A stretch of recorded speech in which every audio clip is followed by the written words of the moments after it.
nami kolejny punkt naszego dzisiejszego programu w ramach przeglądu Przeszłość-Przyszłość 2021 zorganizowanego przez Fundację imienia Janusza Kurtyki w Warszawie. Gościmy w murach Muzeum Józefa Piłsudskiego w Sulejówku. Za chwilę rozpocznie się konferencja zatytułowana Znicze w naszych dłoniach. Pozytywne aspekty wpływu dorobku naukowego i muzealniczego w Polsce w sferze zachowania miejsc pamięci Holokaustu na relacje polsko-żydowskie.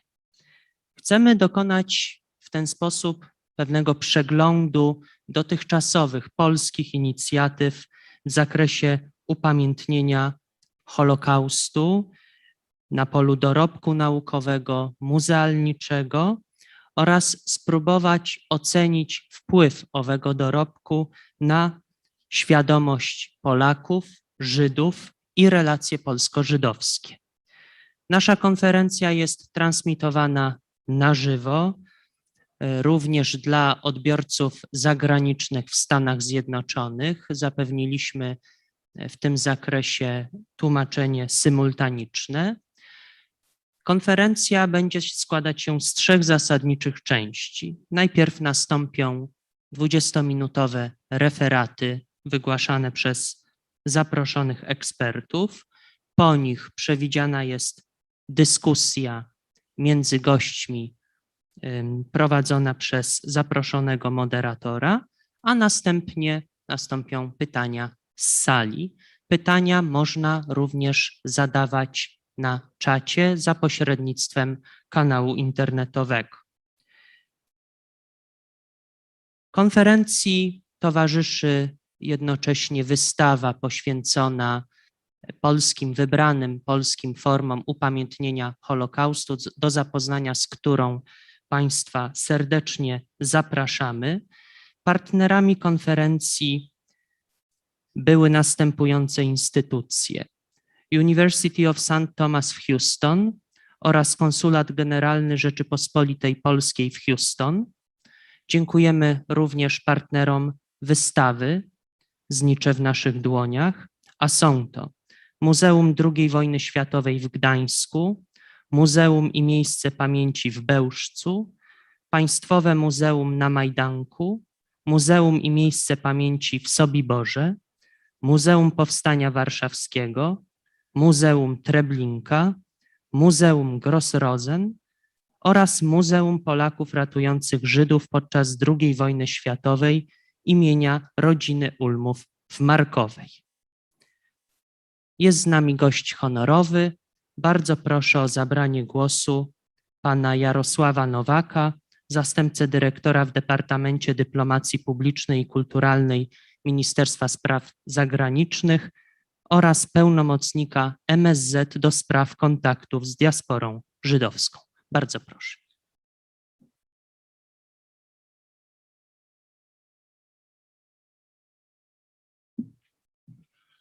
Dzień dobry. Chciałem bardzo serdecznie podziękować organizatorom za zaproszenie.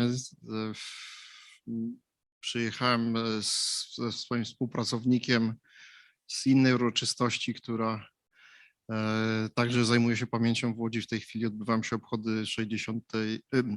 rocznicy, teraz to jest 77. rocznica likwidacji getta łódzkiego. I w trakcie tych obchodów motywem przewodnim było zachowanie pamięci, pielęgnowanie tej pamięci, budowanie narracji o tym, co się wydarzyło tragicznego i także niestety, żeby opowiedzieć o tragicznej historii, trzeba powiedzieć, co zostało zniszczone. Także trzeba mówić też o przeszłości tej dobrej i jakby przez wszystkie przemówienia tam przewijało się wątek tego, że ludzie, którzy zajmują się historią, którzy zajmują się miejscami pamięci, którzy zajmują się badaniem przeszłości i pokazywaniem jej dla nowych pokoleń, niosą na sobie, na swoich barkach olbrzymią odpowiedzialność. I wydaje mi się, że mogę tylko powiedzieć, że podzielam ten pogląd. Wszyscy Państwo jesteście zaangażowani w te procesy, więc chciałem Wam bardzo serdecznie podziękować za to, co robicie. Dziękuję serdecznie. Dziękujemy panie dyrektorze. Szanowni państwo, pragnę nadmienić, że konferencja Znicze w naszych dłoniach i wystawa towarzysząca zostały zrealizowane w ramach zadania publicznego zatytułowanego Konferencja Znicze w naszych dłoniach. Pozytywne aspekty wpływu dorobku naukowego i muzealniczego w Polsce w sferze zachowania miejsc pamięci Holokaustu na relacje polsko-żydowskie. Zadanie to zostało sfinansowane przez Ministerstwo Spraw Zagranicznych w konkursie Dyplomacja Publiczna 2021. Serdecznie dziękujemy za to wsparcie. Szanowni Państwo, zapraszam na scenę naszych referentów, a są to pan profesor Sebastian Piątkowski z Instytutu Pamięci Narodowej. Zapraszam serdecznie. Pani doktor Aleksandra Namysło z Instytutu Pamięci Narodowej. Witamy. Pan doktor Piotr Setkiewicz z Muzeum Auschwitz-Birkenau. Witamy serdecznie. Obrady będzie moderować pan doktor Marcin Owsiński z Muzeum Sztutow.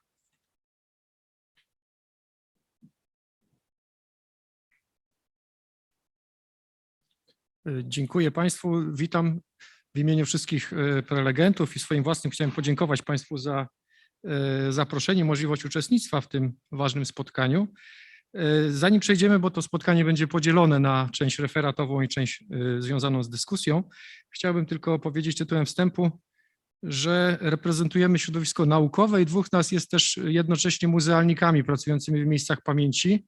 Ja pracuję w Muzeum Sztutow, pan dr Setkiewicz w Muzeum Auschwitz i właściwie całe nasze dziesięciolecia już pracy, wszystkich nas, jak tutaj siedzimy, są poświęcone przede wszystkim tematyce zagłady, miejsc pamięci i stosunkom polsko-żydowskim.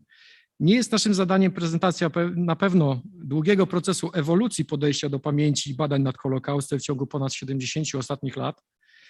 Kolejne spojrzenie na to nie mające precedensu wydarzenie w historii prezentowały kolejne generacje historyków powojnia, polityków, artystów, lekarzy czy socjologów. Wśród nich byli także na początku też świadkowie tamtych wydarzeń. Wśród tych wszystkich badaczy zajmujących się tą tematyką nie brakowało oczywiście badaczy w Polsce. Natomiast wspólną konstatacją tych działań, które były podejmowane przez te ponad 7 poprzednich dekad, może być, że w każdej epoce dociekanie do prawdy, które jednak było bardzo charakterystyczne, ale zależy silnie od możliwości dostępu do źródeł, wolności badań czy rozwoju technologii. Jak mnie nauczono na studiach ponad prawie 30 lat temu, pan profesor, mówiąc do młodych historyków, każda generacja pisze swoją historię. Im dłużej pracuje, zajmuje się tą tematyką, im bardziej wgłębiał się w te tematy, wiem, że wtedy miał rację i coraz bardziej to rozumiem i przekazuję następnym. Pokazały to poprzednie dyskusje i nasze spotkania definiujące pewne zmiany generacyjne, technologiczne, które zachodzą we współczesnym świecie. Naszym wspólnym zamiarem jest prezentacja tego, co dobre i pozytywne w tym temacie, którym się zajmujemy. Będzie to też opowieść o trudnych tematach, nie ma co ukrywać, o pewnej misji i odpowiedzialności. Wszyscy tu jak jesteśmy, znamy to, ja też znam też z autopsji, każdy, kto zajmuje się tą tematyką, albo zaczyna ją na początku i ona go odrzuca, albo jest ona rzeczywiście towarzyszem jego całego dorosłego zawodowego życia. I tak myślę jest w naszym wypadku. Zacznijmy od konstatacji, tak tytułem wstępu, że wszyscy jesteśmy polskimi historykami w średnim wieku, których pełnia sił badawczych wypadła w wolnej Polsce i nie jest skrępowana ideologią, cenzurą. Mamy też dziś o wiele lepszy i szybszy dostęp do wielu nowych danych i technologii wspierających interdyscyplinarne badania. Zajmujemy się pamięcią, zagładą, upamiętnieniem, które są misją i wyzwaniem naszego zawodowego życia. Tyle tytułem wstępu. Zacznijmy część referatową. Jako pierwsza zgodziła się wystąpić pani doktor Aleksandra Namysło. Pani doktor reprezentuje Oddziałowe Biuro Badań Historycznych IPN w Katowicach. Jest też współpracownikiem Muzeum Getta Warszawskiego, członkiem Rady Muzeum Historii Żydów Polskich POLIN. Jest autorką wielu publikacji na temat historii Żydów na Górnym Śląsku i w Zagłębiu oraz prac poświęconych relacjom polsko-żydowskim. Ostatnio pod jej redakcją ukazały się materiał Represje za pomoc Żydom na ziemiach polskich w czasie II wojny światowej wspólnie w redakcji z panią Grącką-Rejak. Proszę pani doktor.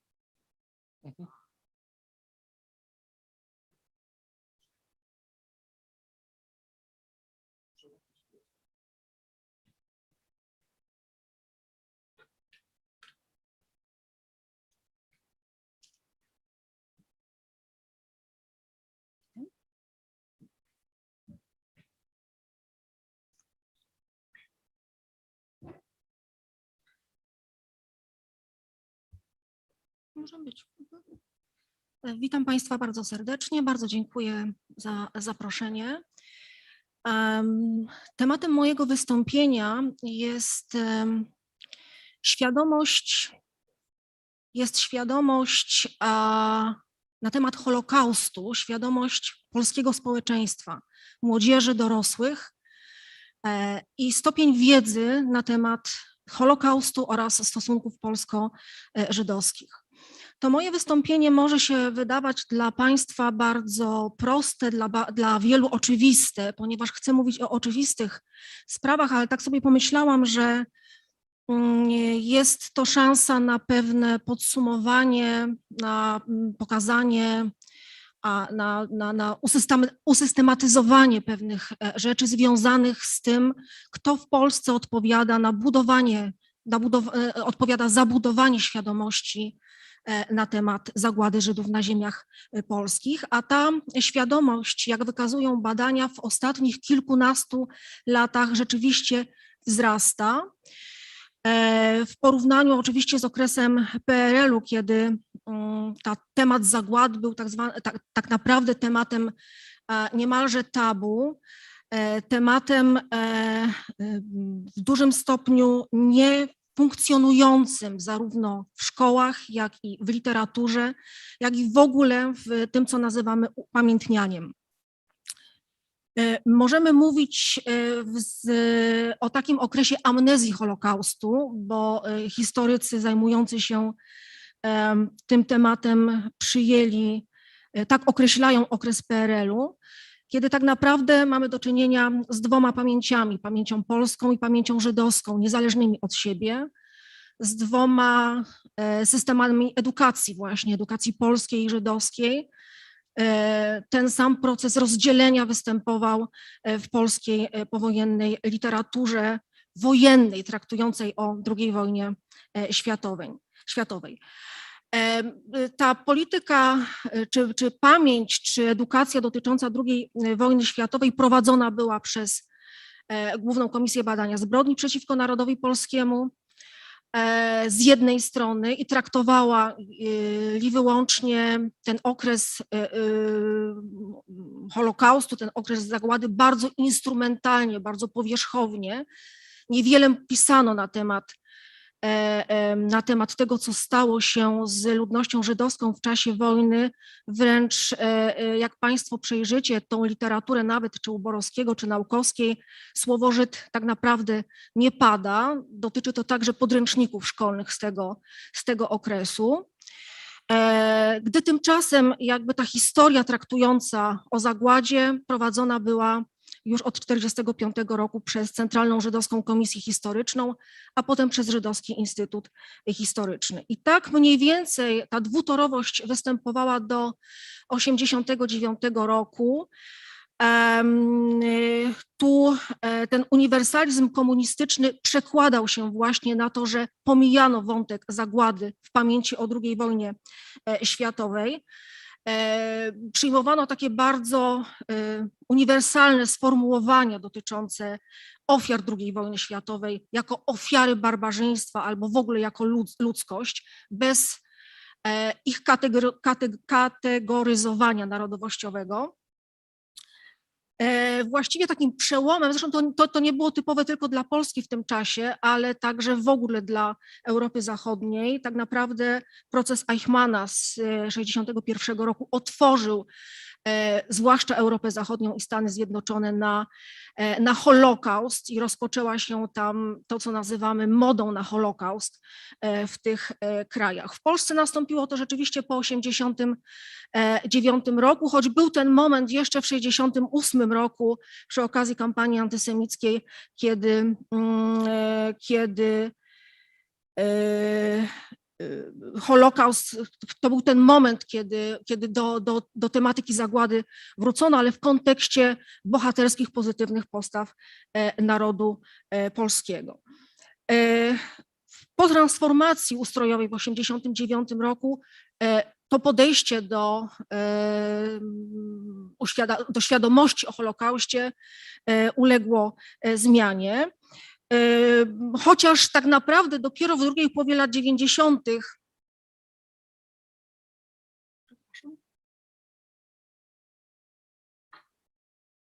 otwarto się na ten temat, a to przy okazji po pierwsze powstawania nowych ośrodków, które zajmowały się tą tematyką, a po drugie także ze względu na zainteresowanie społeczne, jakby oddolne tematem Holokaustu, bardziej w kontekście regionalnym niż w kontekście ogólnopolskim.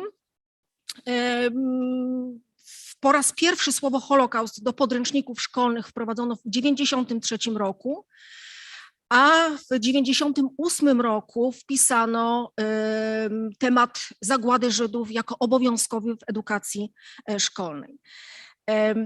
Jaki tak naprawdę ten poziom świadomości na temat Holokaustu był po 1989 roku, mówią nam wyniki badań statystycznych, jakie były wówczas prowadzone. Pierwszy bodajże w 1988 roku, kolejne pod koniec lat 90. i w początkach 2000 roku. Ostatni, który ja wiem, być może Państwo znacie nowsze wyniki badań, z 2008 roku przeprowadzoną przez badaczkę zajmującą się kwestią właśnie świadomości Holokaustu, panią profesor Jolantę Ambroziewicz-Jakobs. I te jakby wyniki tych danych wskazują jednoznacznie, że ta świadomość zdecydowanie wzrasta. Co jest źródłem wiedzy o Holokauście głównie dla młodzieży i dla starszej młodzieży, czyli powiedzmy sobie dla tej młodzieży do 26 roku życia. O ile jeszcze w latach 90. takim podstawowym źródłem wiedzy była rodzina i środowisko, tak teraz no możecie Państwo zgadnąć, że są to przede wszystkim media. To są media, to są przede wszystkim w mniejszym stopniu już literatura, ale przede wszystkim media i to, co nazywamy, nie wiem jak to nazywamy, bo ja się na tym nie znam, ale wszystkimi narzędziami cyfrowymi, tak, które jakby korzystają z najnowszych technologii. Wciąż jednak, jak wykazują te badania, takim podstawowym źródłem dla 90% badanych i w latach 90. i teraz jest jednak szkoła. I to na barkach szkoły spoczywa to, aby we właściwy sposób, myślę, że też wiąże się dyskusja, w jaki sposób uczyć i uświadamiać społeczeństwo na temat zagłady, żeby o zagładzie uczyć i o zagładzie mówić. Te badania również pytano o znaczenie, o definicję słowa Holokaust, o ile w latach 80.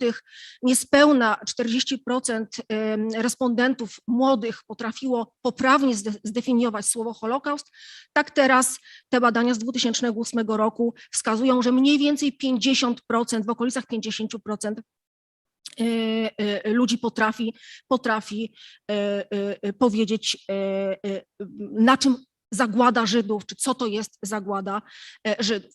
Też ciekawe badania przy okazji tychże przeprowadzono w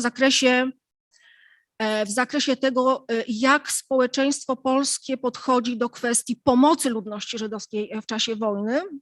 I te badania przeprowadzone w ostatnich latach wykazały, że około 50% respondentów uważało, czyli połowa respondentów uważała, że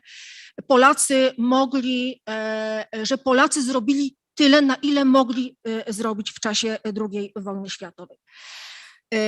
Szkoła to jest taki odrębny temat. Ja odsyłam Państwa do tekstów chociażby pani Wiesławy Młynarczyk, czy chociażby panny Hanny Węgrzynek, Roberta Szuchty, czy Piotra Trojańskiego, którzy tym tematem się absolutnie zajmują. Ja jakby nie mam do czynienia na co dzień z nauczaniem, dlatego też chciałabym Państwu pokazać te instytucje, które odpowiadają za budowanie wiedzy i uświadamianie na temat zagłady, z którymi ja stykam się na co dzień i współpracuję. Przede wszystkim są to instytucje, które bezpośrednio lub pośrednio są do tego powołane, nadzorowane i finansowane przez państwo, czyli szkolnictwo, instytucje kultury, muzea martyrologiczne, instytuty badawcze, placówki edukacyjne i media państwowe. Niezwykle ważną rolę w ostatnich latach, naprawdę bardzo ważną rolę, jako że ja współpracuję z organizacjami pozarządowymi, są te podmioty, które o statusie organizacji pożytku publicznego, czyli stowarzyszenia i różnego rodzaju fundacje, placówki społeczne i prywatne, muzeum prywatne. Tu w tym wypadku dałam Państwu przykład, Muzeum Galicja i Społeczne Muzeum Żydów Białegostoku i regionu. To są takie placówki, które nie podlegają znaczy nie podlegają finansowaniu państwa bezpośrednio, i same z siebie taką działalność prowadzą. Te placówki, które tworzą czy budują i są uwarunkowane, czy są zależne od państwa, finansów państwa, to jest bezsprzecznie Muzeum Historii Żydów Polskich Polin, no, instytucja powołana do wychowania czy do nauczania o kulturze, o dziejach ludności żydowskiej w Polsce. Spory kawałek pracy, którą Polin prowadzi, dotyczy również okresu II wojny światowej. Jeżeli Państwo przejrzycie sobie działania, zwłaszcza edukacyjne tego muzeum, to rzeczywiście są imponujące, jeżeli chodzi o okres Holokaustu. Za chwilę też Państwu pokażę, jakie są formy edukowania w tym zakresie. Drugi to jest Żydowski Instytut Historyczny. O ile pierwsza instytucja rzeczywiście jest instytucją bardziej wystawienniczo-edukacyjną, o tyle Żich jest instytucją bardziej jest bardziej archiwum, instytucją badawczo-naukową. Powstające teraz Muzeum Getta Warszawskiego, które za 2 bodajże lata zostanie otwarte i które też siłą rzeczy zajmuje się okresem II wojny światowej i już prowadzi działania także edukacyjne dla młodzieży, dla rodzin, dla starszych, liczne projekty związane z gettem warszawskim, ale nie tylko, z innymi gettami w Polsce. Muzeum Polaków Ratujących Żydów podczas II wojny światowej w Markowej, no i wszelkiego typu muzea martyrologiczne, ale pan Piotr Setkiewicz będzie na ten temat mówił w odniesieniu do Państwowego Muzeum Auschwitz-Birkenau, więc nie będę tego tematu rozwijać. Instytucje, które zajmują się II wojną światową, znaczy historią XX wieku, ale również tym okresem zagłady, czyli mamy Instytut Pamięci Narodowej, Muzeum II wojny światowej, Instytut Solidarności i Męstwa Pileckiego, Dom Spotkań z Historią i Muzeum Historii Polski. Instytucje regionalne, które zajmują się tylko i wyłącznie tematyką żydowską i Państwo tu też macie wymienione, pokazane, jak te instytucje wyglądają. Oddziały muzeów miejskich, które zajmują się wyłącznie tematyką żydowską. Nie bez przyczyny wyodrębniłam to, dlatego że sama przez kilka lat współpracowałam z niezwykle pięknym i zachęcam do odwiedzenia oddziałem Muzeum w Gliwicach, mianowicie z Domem Pamięci Żydów Górnośląskich, bardzo specyficzne muzeum, bo traktujące tak naprawdę o Żydach niemieckich, niemniej zajmujących się także okresem zagłady i okresem powojennym, kiedy to na Górnym Śląsku przebywali czy mieszkali Żydzi z Kresów Wschodnich. I kolejną taką grupą to są oczywiście te instytucje państwowe i publiczno-prawne, instytuty badawcze. Państwo macie także wymienioną sporą liczbę tych i centrów badań, i katedr, i zakładów, które funkcjonują przy uniwersytetach, a które zajmują się dziejami ludności żydowskiej, w tym okresem II wojny światowej. No i organizacje pozarządowe. Organizacje pozarządowe, których naprawdę powstaje mnóstwo. Ja próbowałam dla tego referatu, przygotowując się, zliczyć, ile tak naprawdę takich organizacji, stowarzyszeń czy fundacji zajmuje się kwestią dziedzictwa żydowskiego. Niewiele jest tylko takich instytucji, które celują w okres II wojny światowej, ale jakby to dziedzictwo żydowskie to też okres II wojny światowej. Nie byłam w stanie tego zrobić tak naprawdę. Wydaje mi się, że na pewno nie mniej niż 150 takich organizacji pozarządowych w kraju funkcjonuje. Ja podam dla przykładu swoje miasto, czyli Będzin, gdzie na kilkadziesiąt tysięcy mieszkańców miasta Będzina. Ja tylko przypomnę, że przed II wojną światową to był jeden z liczniejszych ośrodków i skupisk ludności żydowskiej w Polsce. Ponad połowa mieszkańców tego miasta to byli Żydzi. I teraz w tym mieście tak naprawdę funkcjonują dwie organizacje pozarządowe, nie mówię, że konkurujące ze sobą, ale dwie organizacje, które zajmują się dziedzictwem żydowskim tego miasta. To jest Centrum Kultury Żydowskiej imienia Rutki Laskier, być może to nazwisko jest Państwu też znane z pamiętnika Rutki Laskier, młodej dziewczynki, pamiętnika porównywanego do Anny Frank. I druga fundacja Brama Zuckermana w Będzinie, dla której ja współpracuję. I rzeczywiście rok w rok odbywa się mnóstwo przedsięwzięć i z jednej, i z drugiej strony dotyczącej upamiętniania i uświadamiania też miejscowej ludności zwłaszcza w zakresie tego, co dotknęło mieszkańców Będzina w okresie wojny. Ta oferta, którą te wszystkie instytucje w odniesieniu do zagłady kierują, to przede wszystkim uczniowie, nauczyciele, studenci, rodziny, ostatnio osoby z niepełnosprawnościami, a także takie zajęcia uświadamiające, przekazujące wiedzę prowadzone są w zakładach penitencjarnych. I tutaj także Państwo możecie zapoznać się z formami edukacji czy uświadamiania właśnie w zakresie zagłady. Kiedyś taką formą jedyną to był albo wykład, albo lekcja, albo spotkanie ze świadkiem wydarzeń, bądź też z ocalałym. Teraz tych form ze względu na nowe technologie jest znacznie więcej. Czy są one dobre? No to jest pytanie, muszę Państwu powiedzieć. Pamiętam na naszej ostatniej konferencji był taki jeden głos z sali, Sebastianie, nie wiem, czy pamiętasz, czy na przykład można uświadamiać młodzież poprzez tematykę Holokaustu w grach komputerowych. No to jest pytanie, to trzeba na ten temat się zastanowić, czy to jest sposób na to, żeby mówić o Holokauście, czy to nie jest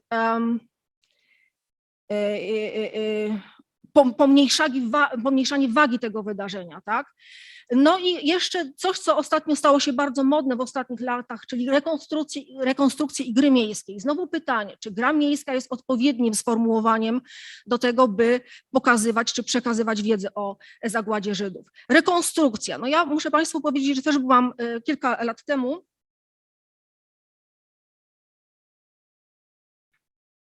świadkiem rekonstrukcji, jak odbywała się w moim mieście Będzinie. Rekonstrukcja związana z likwidacją getta będzińskiego, które nastąpiło 1 sierpnia 1943 roku. Jedno ze stowarzyszeń zorganizowało właśnie taką rekonstrukcję, do której zaangażowano przede wszystkim młodzież licealną. I powiem Państwu, że ja wyszłam stamtąd z mieszanymi uczuciami. Ja nie byłam do końca przekonana, czy to jest to, o co powinno chodzić i czy na tym ma polegać uświadamianie w tym zakresie, chociażby z tego nie do końca byłam też, nie miałam wiedzy, czy młodzież była do tego merytorycznie przygotowana. To nie było dla mnie realne odtwarzanie wydarzeń z tamtego okresu, tylko bardziej zabawa dzieci w wojnę. No nie wiem, to też się spotkało później w prasie z ostrą krytyką, Ja byłam tego świadkiem i też uważam, że nie tak to się powinno wszystko odbywać i cel, jaki zapewne sobie to stowarzyszenie stawiało, na pewno nie został osiągnięty.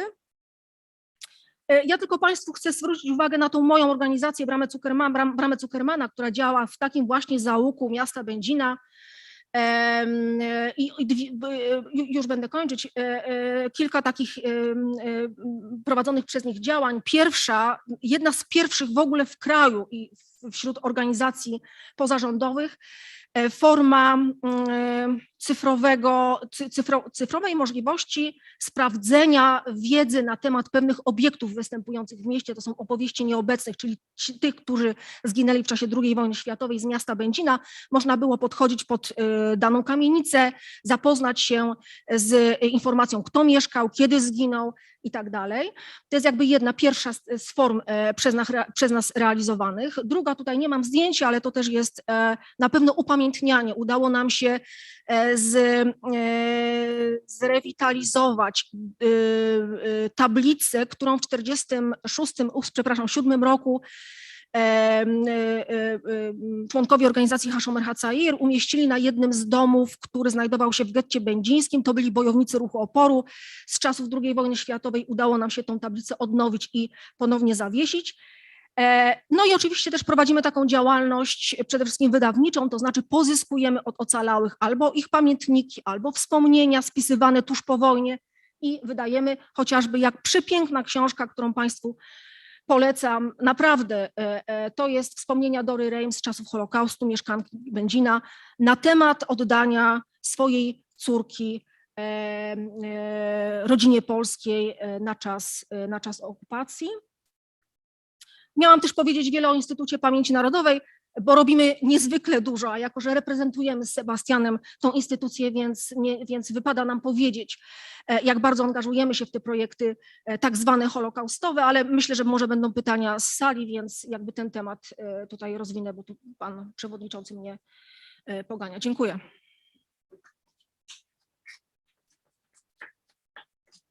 Dziękuję pani doktor za taki szybki, skondensowany, ale bardzo merytoryczny przegląd tego, co było w przeszłości i ten studium przypadku. W przypadku pani rejonu tu wypada się zgodzić, że w wielu miejscach naszego kraju takie rzeczy faktycznie mają miejsce i są to w większości inicjatywy faktycznie oddolne. Ludzi, którzy odkrywają tą przeszłość i starają się budować mosty.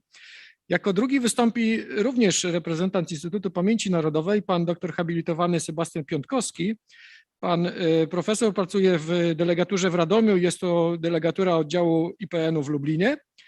I perspektywa naukowa pana profesora to przede wszystkim badanie dystryktu radomskiego, Radomia w okresie okupacji, w tym także losu ludności żydowskiej, ale w ostatnich czasach pod jego redakcją i opracowaniem ukazały się dotychczas 4 tomy cyklu pod nazwą Relacje o pomocy udzielanej Żydom przez Polaków w latach 39-45. I te 4 tomy to poszczególne dystrykty GG, które pokazują cały przekrój tego, jak wyglądało z perspektywy właśnie polskiej świadków ratowanie ludności żydowskiej, uciekinierów i świadków Holokaustu. Proszę, panie profesorze.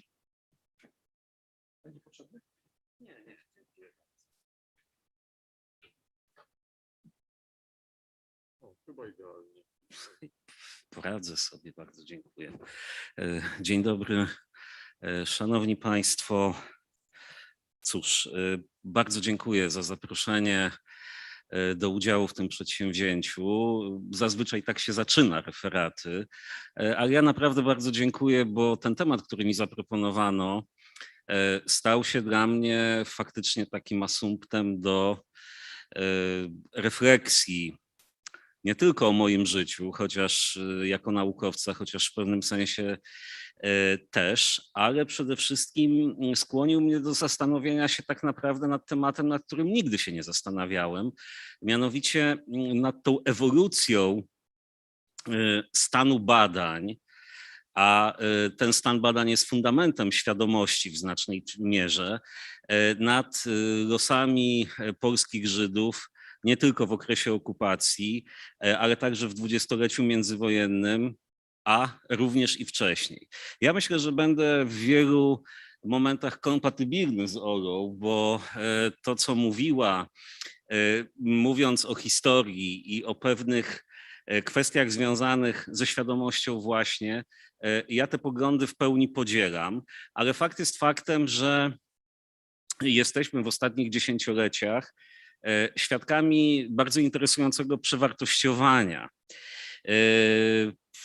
Pan przewodniczący, zapowiadając mnie, wspomniał, że ja jestem całe życie związany z Radomiem i czuję się regionalistą przede wszystkim i te centralne ziemie polskie, gdzieś ten obszar między Wisłą a Pilicą jest mi najbardziej bliski, ale też patrzyłem, także dzisiaj patrzę na to z nieco innej perspektywy. Ja nigdy nie pracowałem na uczelni wyższej, natomiast przez kilkanaście lat pracowałem w archiwum państwowym, byłem szefem pracowni naukowej i dzięki temu miałem doskonałe rozeznanie w tym, kto do archiwum przychodzi, jakie tematy podejmuje, z jakich akt korzysta, a z jakich nie korzysta.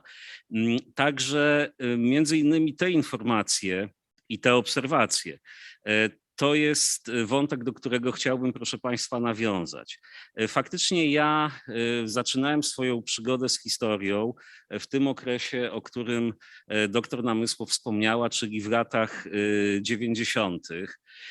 Okres, który w historii Polski, zwłaszcza Polski tej prowincjonalnej, średnio i małomiasteczkowej, zapisał się przede wszystkim tymi katastrofalnymi realiami ekonomicznymi, zamykaniem zakładów, bezrobociem, upadkiem, ale także po latach muszę powiedzieć, że faktycznie był to okres, w którym doszło do wielu dobrych zjawisk, właśnie jeżeli chodzi o zainteresowanie historią i badania i regionalne, i nie tylko regionalne.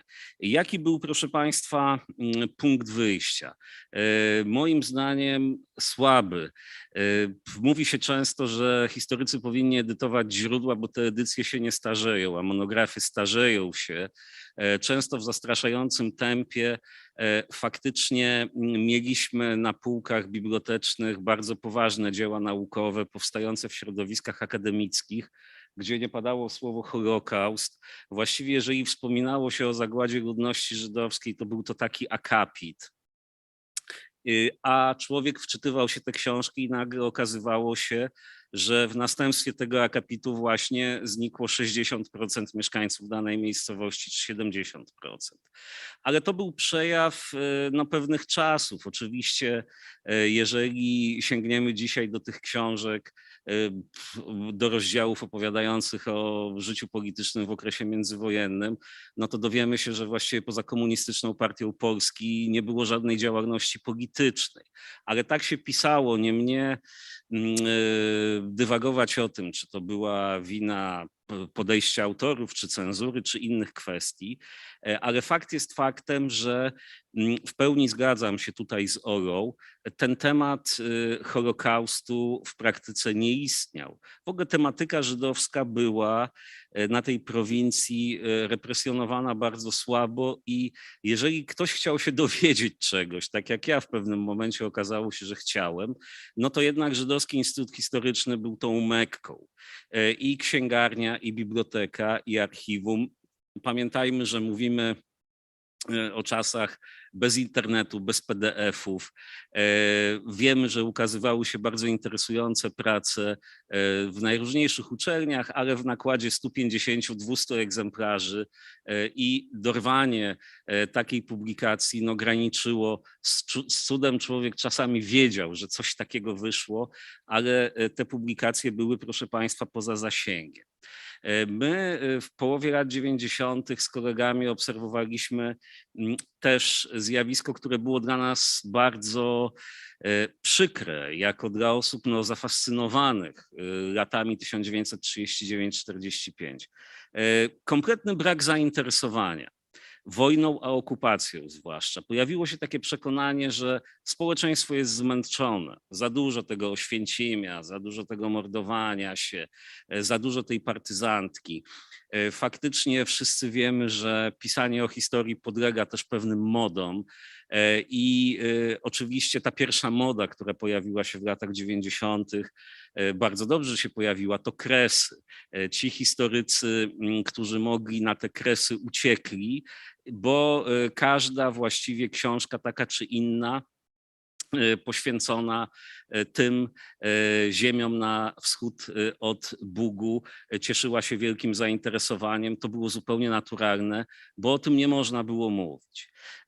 Jeżeli wgłębimy się poważniej w katalogi, znajdziemy tam, proszę Państwa, takie rodzynki z lat 70., 80., książki, do których dzisiaj zagląda się rzadko, natomiast moim zdaniem one odegrały bardzo poważną rolę. Takim sztandarowym przykładem jest dla mnie książka Eugeniusza Fonfary, Gehenna ludności żydowskiej, poświęcona właśnie regionowi świętokrzyskiemu. Siła tej książki polegała na tym, że ona została wydana przez Ludową Spółdzielnię Wydawniczą w nakładzie kilkudziesięciu tysięcy egzemplarzy i trafiła wszędzie. Ale pan Fonfara, którego ja miałem okazję poznać, był moim zdaniem reprezentantem właśnie takiego środowiska, które na prowincji, w regionach te badania zaczęło. To byli często emeryci, ludzie pamiętający jeszcze okres okupacji, okres międzywojenny, czasami jacyś byli konspiratorzy, którzy nagle, prowadząc bardzo aktywne, energiczne życie, mając czas, pomyśleli sobie, a może bym napisał coś o swoim miasteczku, może bym napisał coś o swojej wsi. I faktycznie te pierwsze publikacje, które między Wisłą a Pilicą pojawiły się, a dotyczyły także Holokaustu, to były prace właśnie robione przez amatorów, ale ich siła polegała na tym, że oni mieli swoją pamięć, znali, byli w stanie podpytać. Słabo im często szło ze źródłami, natomiast w tej kategorii, którą my dzisiaj nazywamy źródłami wywołanymi, radzili sobie doskonale. Pamiętam żyjącego jeszcze doktora Macieja Zaremskiego ze Staszowa, który jest lekarzem z wykształcenia. W 1992 roku wydał książkę o zagładzie Żydów staszowskich. Pamiętam kilka innych osób, które pojawiały się, pana Jerzego Wojniłowicza, który był chyba nauczycielem, a był zafascynowany historią Żydów w Tomaszowie Mazowieckim. I to byli tacy wariaci, którzy, proszę Państwa, przecierali szlak z powodu tego, żeby jakąś pamięć utrwalić, ale byli także pochodną, padło tutaj słowo moda. Ja bałem się używać tego określenia, kiedy do Państwa przyjeżdżałem, ale faktycznie nie ma się co oszukiwać. W latach 90. pojawiła się pewna moda na tematykę żydowską. Spowodowana i skrzypkiem na dachu, i wielkim zainteresowaniem książkami Izaaka Beszefisa Singera i tą serią pisarzy żydowskich, którą wydało wydawnictwo Dolnośląskie, i tymi reprintami Krajowej Agencji Wydawniczej książek Majera Bałabana wydanych przed wojną. Więc nagle ta tematyka żydowska zaczęła być obecna, ale dzisiaj, tak jak patrzę na to z pewnej perspektywy, to było pewne zainteresowanie judaizmem, kulturą żydowską, humorem, kuchnią, obyczajowością, natomiast nie okresem zagłady. W jakim momencie nastąpił przełom? Moim zdaniem ten przełom właściwie w postrzeganiu losów ludności żydowskiej, zwłaszcza przez tak zwanego szarego, zwykłego człowieka, to rok 93-94, lista Schindlera.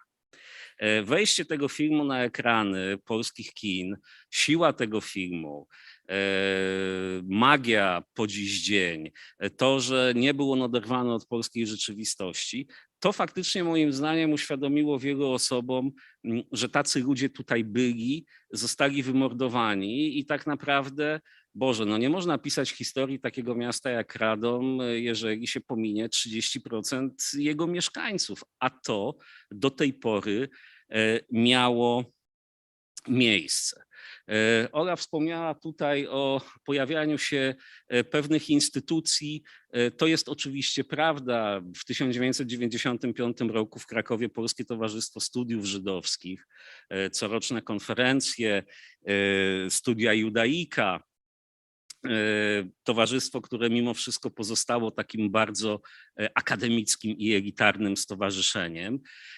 I proszę Państwa, inicjatywy oddolne. Ale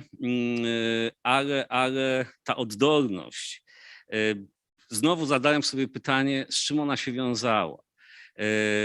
Wydaje mi się, że ta historiografia do lat 80., jeżeli skupiała się ona na poszczególnych regionach czy miejscowościach, pomijała całkowicie ośrodki małomiasteczkowe.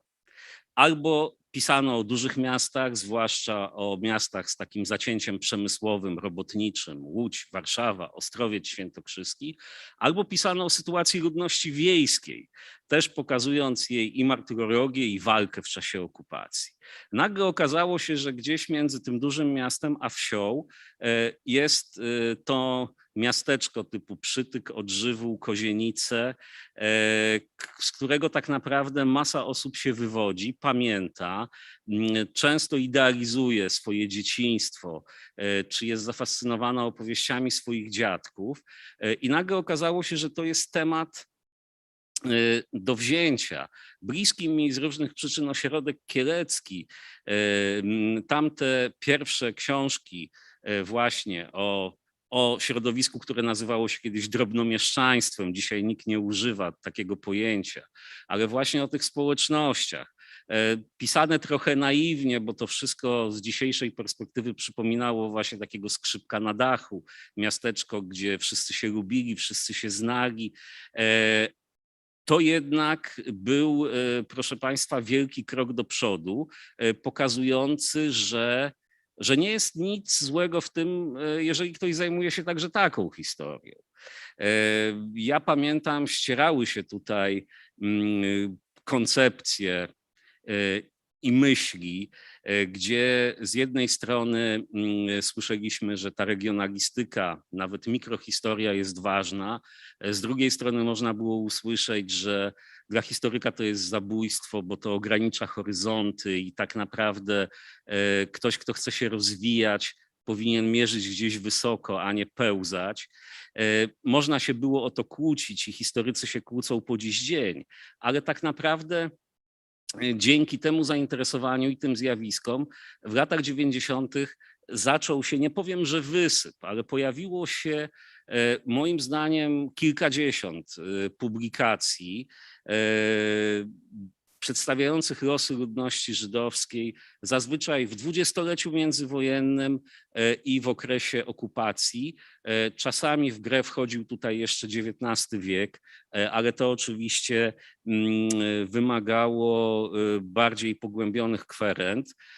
Co ciekawe, to był taki temat, który przyciągnął dużą liczbę młodych badaczek. Właściwie okres II wojny światowej był zdominowany przez mężczyzn. Te panie, które zajmowały się okupacją czy działaniami eksterminacyjnymi, należały do rzadkości. Natomiast kiedy przejrzymy katalogi i zobaczymy na te książki wydane właśnie w latach 90., okazało się, że z różnych przyczyn ten temat młode badaczki przyciągał. Lucyna Filip, książka o Żydach w Oświęcimiu w 2002 roku, Adam Morelewski, książka o Żydach toruńskich, Marek Maciągowski, książka o Żydach w Chmielniku, Sylwia Szymańska, książka o Otwocku. Czasami to były książki wydawane przez organizacje i stowarzyszenia społeczne, czasami w kooperacji z Żichem, ale faktycznie ich liczba z perspektywy lat musi być uznana za znaczną. Musi to jednak prowadzić do pewnej interesującej konstatacji. Mieliśmy do lat 80. historię bez Żydów. W latach 90. pojawiły się coraz liczniejsze publikacje pokazujące odrębność ludności żydowskiej i tak naprawdę w mniej lub bardziej głębokim stopniu oderwanie ich losów Żydów od losów Polaków, Romów, Ukraińców zamieszkujących dane miejscowości. Dzisiaj, proszę Państwa, mamy tą świadomość, natomiast bezsprzecznie wtedy każda ta publikacja, choćby najmniejsza, poświęcona właśnie losom ludności żydowskiej, wzbudzała zainteresowanie, bo przynosiła całkowicie nową wiedzę. Kiedy pojawił się temat Żydów i ich historii, pojawił się temat Holokaustu, nieuniknione było to, iż pojawił się temat stosunków polsko-żydowskich. Mój nieżyjący już kolega Adam Pękara, który dziejami ludności żydowskiej się zajmował, przypominał często jako anegdotę swoją pierwszą wizytę w Żichu i rozmowę z profesorem Arturem Eisenbachem, który powiedział mu: może się pan zajmować wszystkim, natomiast gdyby pan zajmował się stosunkami polsko-żydowskimi, proszę pamiętać o tym, że były one zawsze doskonałe. To oczywiście żart, natomiast faktycznie można było, proszę Państwa, obserwować pewne zderzenie informacji zawartych w materiałach archiwalnych z pamięcią o tych, którzy zostali wymordowani. I ja powiem szczerze, nie zawsze była to pamięć pozytywna.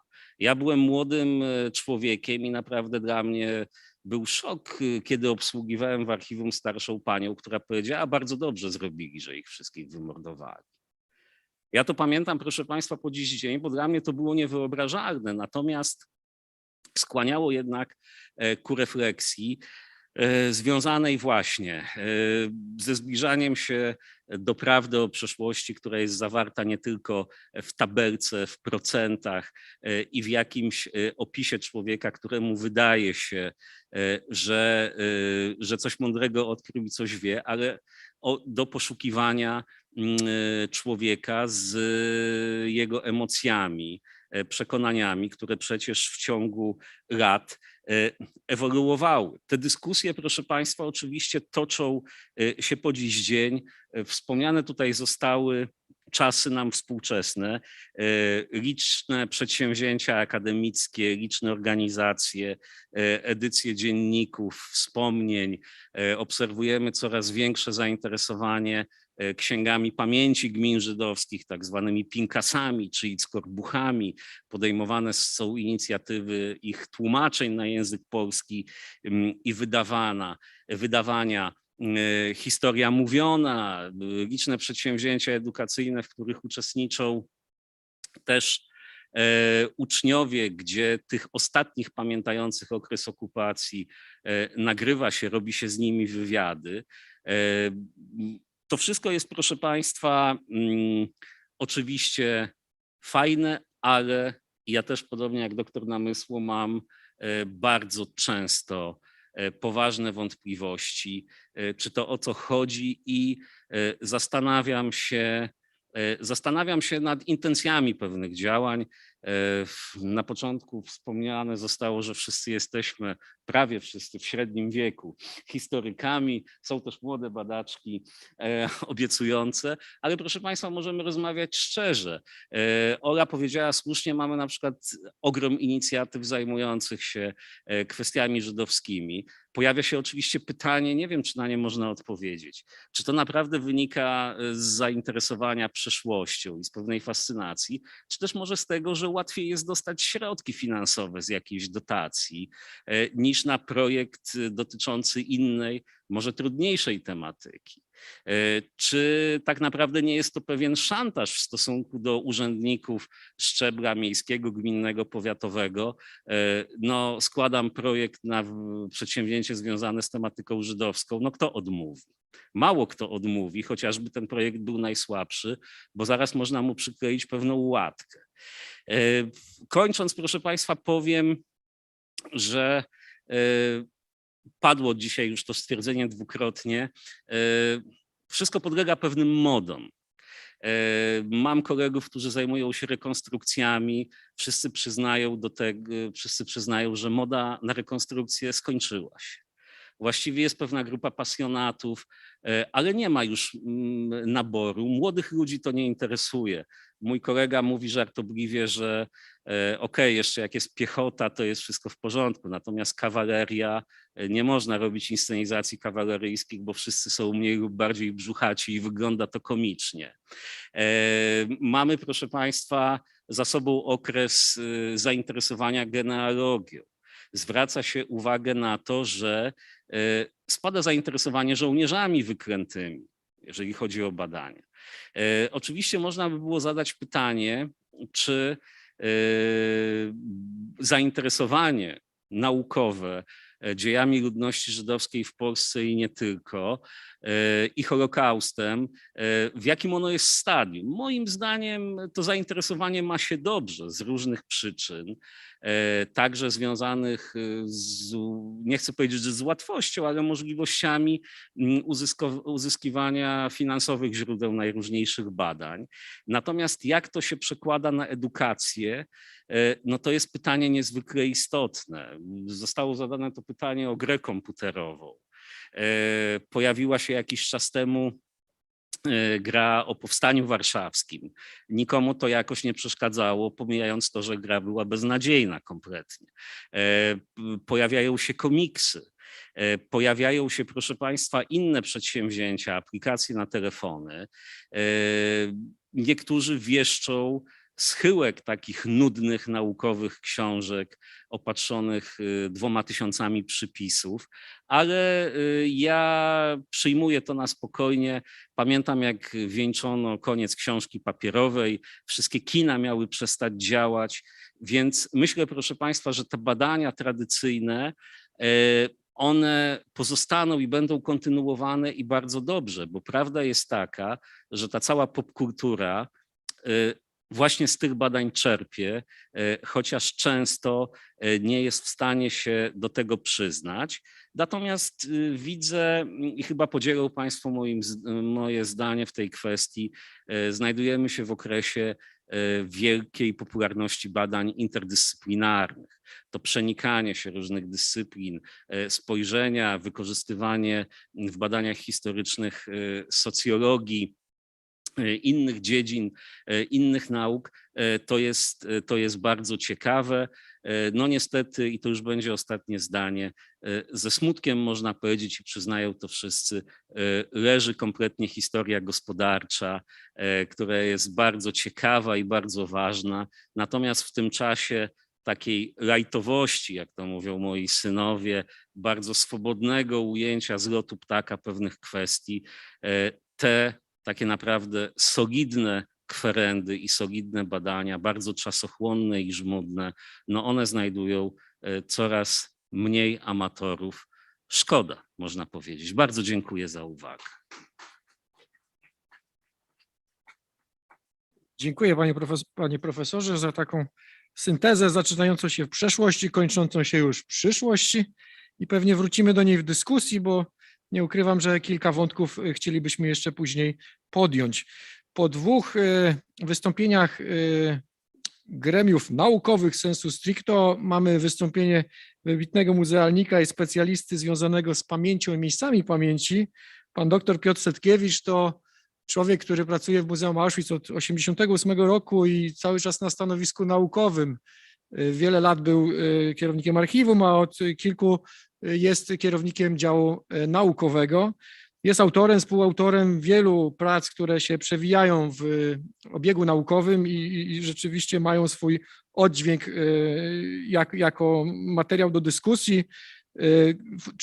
Czy to są formy encyklopedyczne jak Auschwitz od A do Z, czy są to formy bardziej popularne, które faktycznie przebijają się do mediów, jak życie prywatne SS-manów, czy dzieje obozów IG Farben, czy między innymi to, w czym uczestniczył pan doktor, czyli słynny film Lorenza Risa, Auschwitz i ostateczne rozwiązanie, który prawie 20 lat temu był kręcony dla BBC, ale który też pokazał w sposób bardzo medialny i bardzo nowoczesny ówczesną stan wiedzy o Auschwitz i o zagładzie.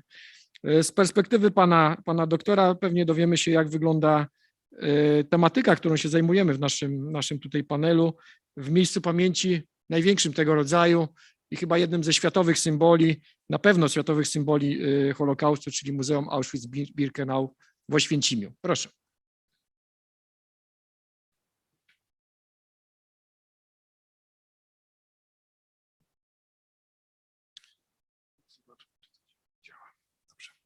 Witam Państwa serdecznie.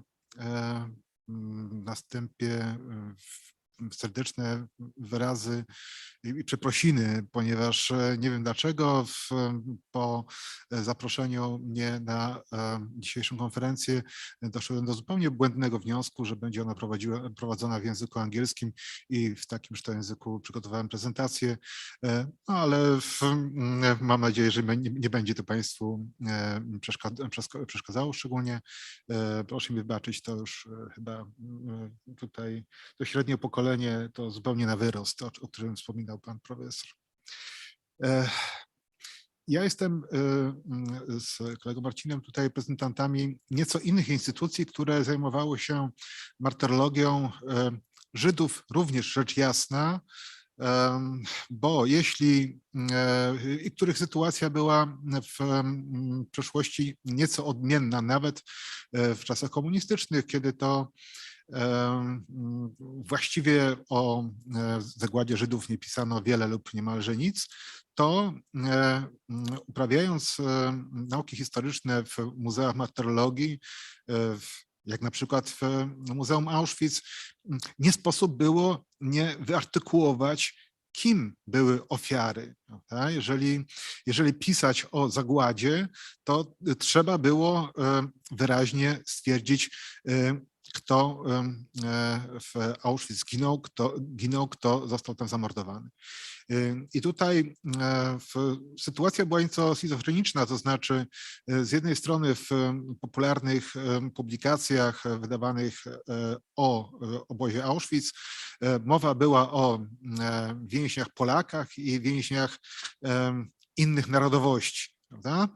Natomiast w pracach naukowych sensu stricte mówiono nieco bardziej wprost, czy dość dosłownie o tym, kim były ofiary obozu Auschwitz, to znaczy, że byli nimi głównie Żydzi, poza tym Polacy, Romowie itd., itd. I ta wiedza no nieszczególnie może przekładała się na świadomość społeczną tego faktu, z tego choćby względu, że publikacje naukowe, i tutaj potwierdzam, które tyczyły wprost szczegółów dziejów zagłady Żydów, były publikowane w bardzo mizernych nakładach.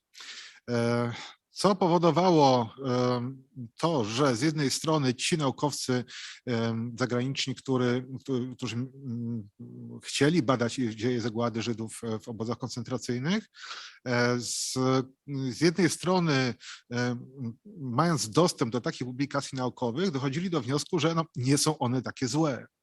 Z drugiej wszakże strony, mając do czynienia z wystawami w muzeach martyrologii, gdzie o Żydach mówiono niewiele lub prawie nic, kiedy wspominano o tym, że w obozach tych ginęli ludzie różnych narodowości, kiedy to zresztą to jest w pokłosie niesławnej instrukcji Wydziału Propagandy Komitetu Centralnego PZPR z początku lat 50., kiedy wyszczególniano narodowości ofiar w ten sposób, iż stosowano tutaj układ alfabetyczny, zaczynając od Albańczyków. Tak się nieszczęśliwie składa w języku polskim, że Żydzi, słowo litera Z znajduje się na końcu alfabetu, co automatycznie musiało, rzecz jasna, budzić określone reakcje ze strony odwiedzających nas naukowców żydowskich. I to, proszę Państwa, trwało mniej więcej do początku lat 90. i tutaj przełomowym ewidentnie dziełem, który zmienił znacząco optykę, spojrzenie badaczy zachodnioeuropejskich na dorobek polskich ośrodków naukowych, była praca tego oto historyka, mojego starszego kolegi, pana Franciszka Pipera, o liczbie ofiar Auschwitz. Tutaj nawet nie chodziło tak naprawdę o liczbę ofiar, tylko o wskazanie o to, kim przede wszystkim były ofiary, których ofiar było najwięcej. Miejscem martyrologii, szczególnie jakiego narodu były obozy zagłady, w tym Auschwitz, i pan Franciszek Piper po raz pierwszy wyartykułował wprost tutaj w polskim obiegu naukowym tą oczywistą informację, iż mniej więcej 90% wszystkich ofiar obozu Auschwitz stanowili Żydzi. Prawda? To znowu może nie było jakimś znaczącym odkryciem, jeśli chodzi o świadomość historyczną na Zachodzie, ale po raz pierwszy taka praca się ukazała, historyka polskiego, i praca, która mniej więcej zachowuje aktualność do dnia dzisiejszego, czyli po prostu była to książka dobra. Od tej pory właściwie można mówić, że zmieniło się bardzo wiele, to znaczy jeśli chodzi o sposób postrzegania historyków zajmujących się Holokaustem, pracujących w muzeach martyrologicznych w Europie Zachodniej. Uznano, że widocznie te prace są wartościowe i należy je cytować. W znanym czasopiśmie Holocaust and Genocide Studies, gdzie publikowano przez wiele lat taki wykaz instytucji naukowych zajmujących się Holokaustem, to do czasu publikacji pracy Franciszka Pipera Muzeum Auschwitz na przykład tam nie funkcjonowało, i jak za skinieniem czarodziejskim różdżki, kiedy to praca ta się ukazała, kiedy to przyznano, iż naukowcy polscy rozumieją, kim były przede wszystkim ofiary obozu zagłady, tam Muzeum Auschwitz na owej liście się pojawiło jako jedna z wiodących światowych placówek naukowych w tej mierze. Także pojawiły się dość pozytywne recenzje tutaj, generalnie rzecz biorąc. Nie spotykały się nasze publikacje z jakąś poważniejszą krytyką, jeśli chodzi o kwestie naukowe. Dochodziło tutaj do coraz częstszych wzajemnych wizyt i pobytów w archiwach zachodnich, i do Oświęcimia przyjeżdżali również czy to naukowcy, czy to edukatorzy z krajów Europy Zachodniej, z Izraela, i tutaj takich miłych obrazków mamy dość sporo. Poza tym zaczęto nas, polskich naukowców, dopraszać jako ekspertów przy różnego rodzaju przedsięwzięciach wystawniczych czy edukacyjnych. I okazało się, że my jesteśmy w stanie podjąć rzeczowy dialog i dyskusję na odpowiednim poziomie naukowym również z tamtejszymi badaczami. I tutaj taka nasza, taki owoc naszej współpracy z głównie badaczami amerykańskimi, ale nie tylko, czyli wielka wystawa o Auschwitz, która dzisiaj gdzieś tam krąży po Stanach Zjednoczonych. Również mająca bardzo przyzwoite, bardzo dobre recenzje. No i wreszcie taki już dość prywatny, czy bardzo ludzki poziom naszych kontaktów, czyli po prostu jeśli nasi przyjaciele z podobnych ośrodków naukowych proszą nas o pomoc, to my jej udzielamy. Lub też po prostu wskazujemy na jakieś błędy, czy też uzupełniamy jakieś luki, które istnieją w tamtejszej narracji. Jesteśmy dopraszani jako współautorzy do wielu książek o Auschwitz i o Holokauście, również na równych prawach z naukowcami zachodnimi. No i jak wspomniałem, generalnie rzecz biorąc, pozytywne lub bardzo pozytywne zazwyczaj recenzje książek publikowanych przez muzeum.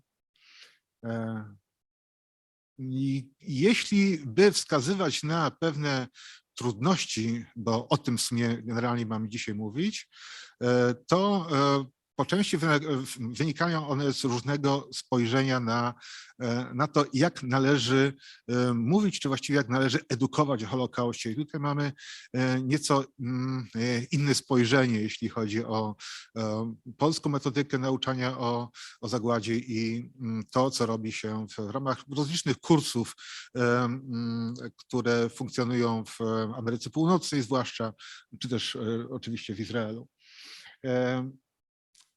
Na czym owa trudność na przykład polega?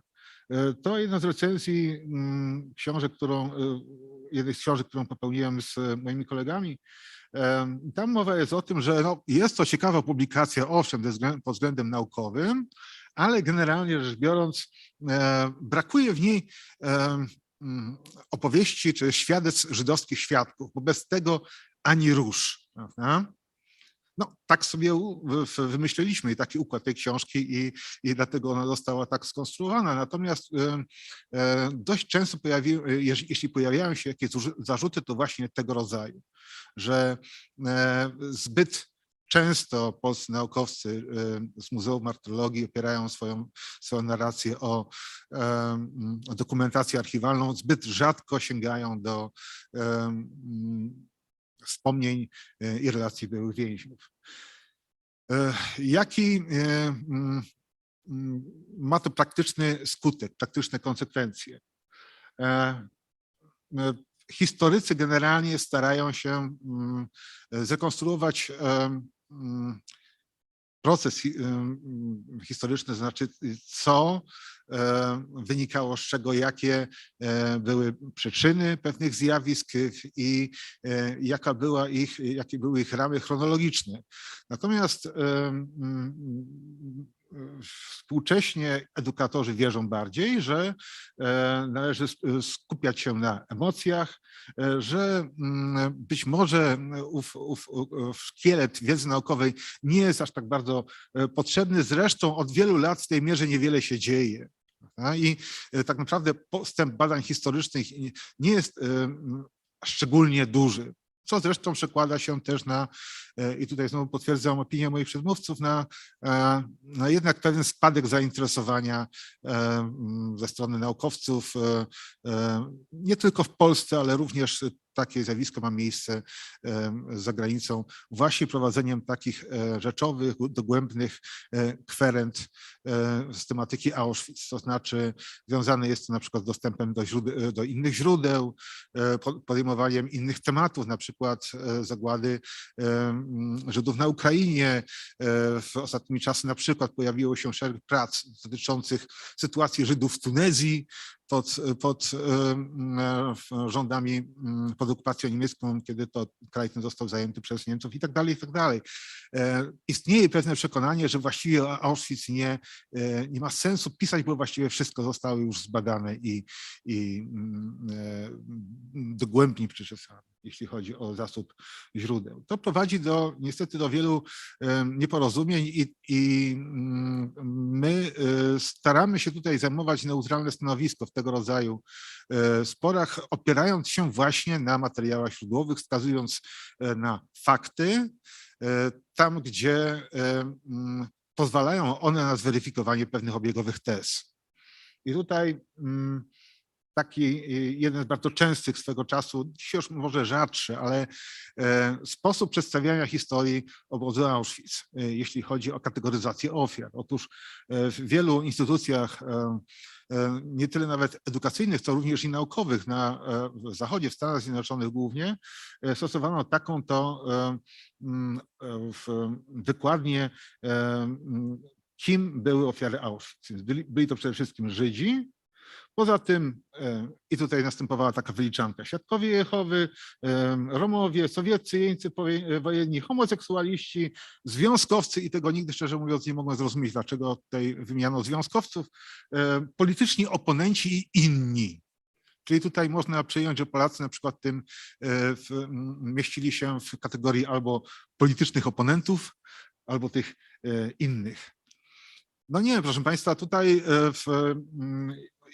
Polacy stanowili po Żydach, jeśli chodzi o liczbę ofiar Auschwitz, najliczniejszą grupę. I oczywiście przyjmujemy tutaj, że zgodnie z prawdą, że Żydzi stanowili około 90% ofiar obozu Auschwitz, ale drugą co do wielkości liczbą ofiar byli Polacy i trudno fakt ten ignorować. Jest to rzecz policzalna. Istnieją źródła, które na to wskazują.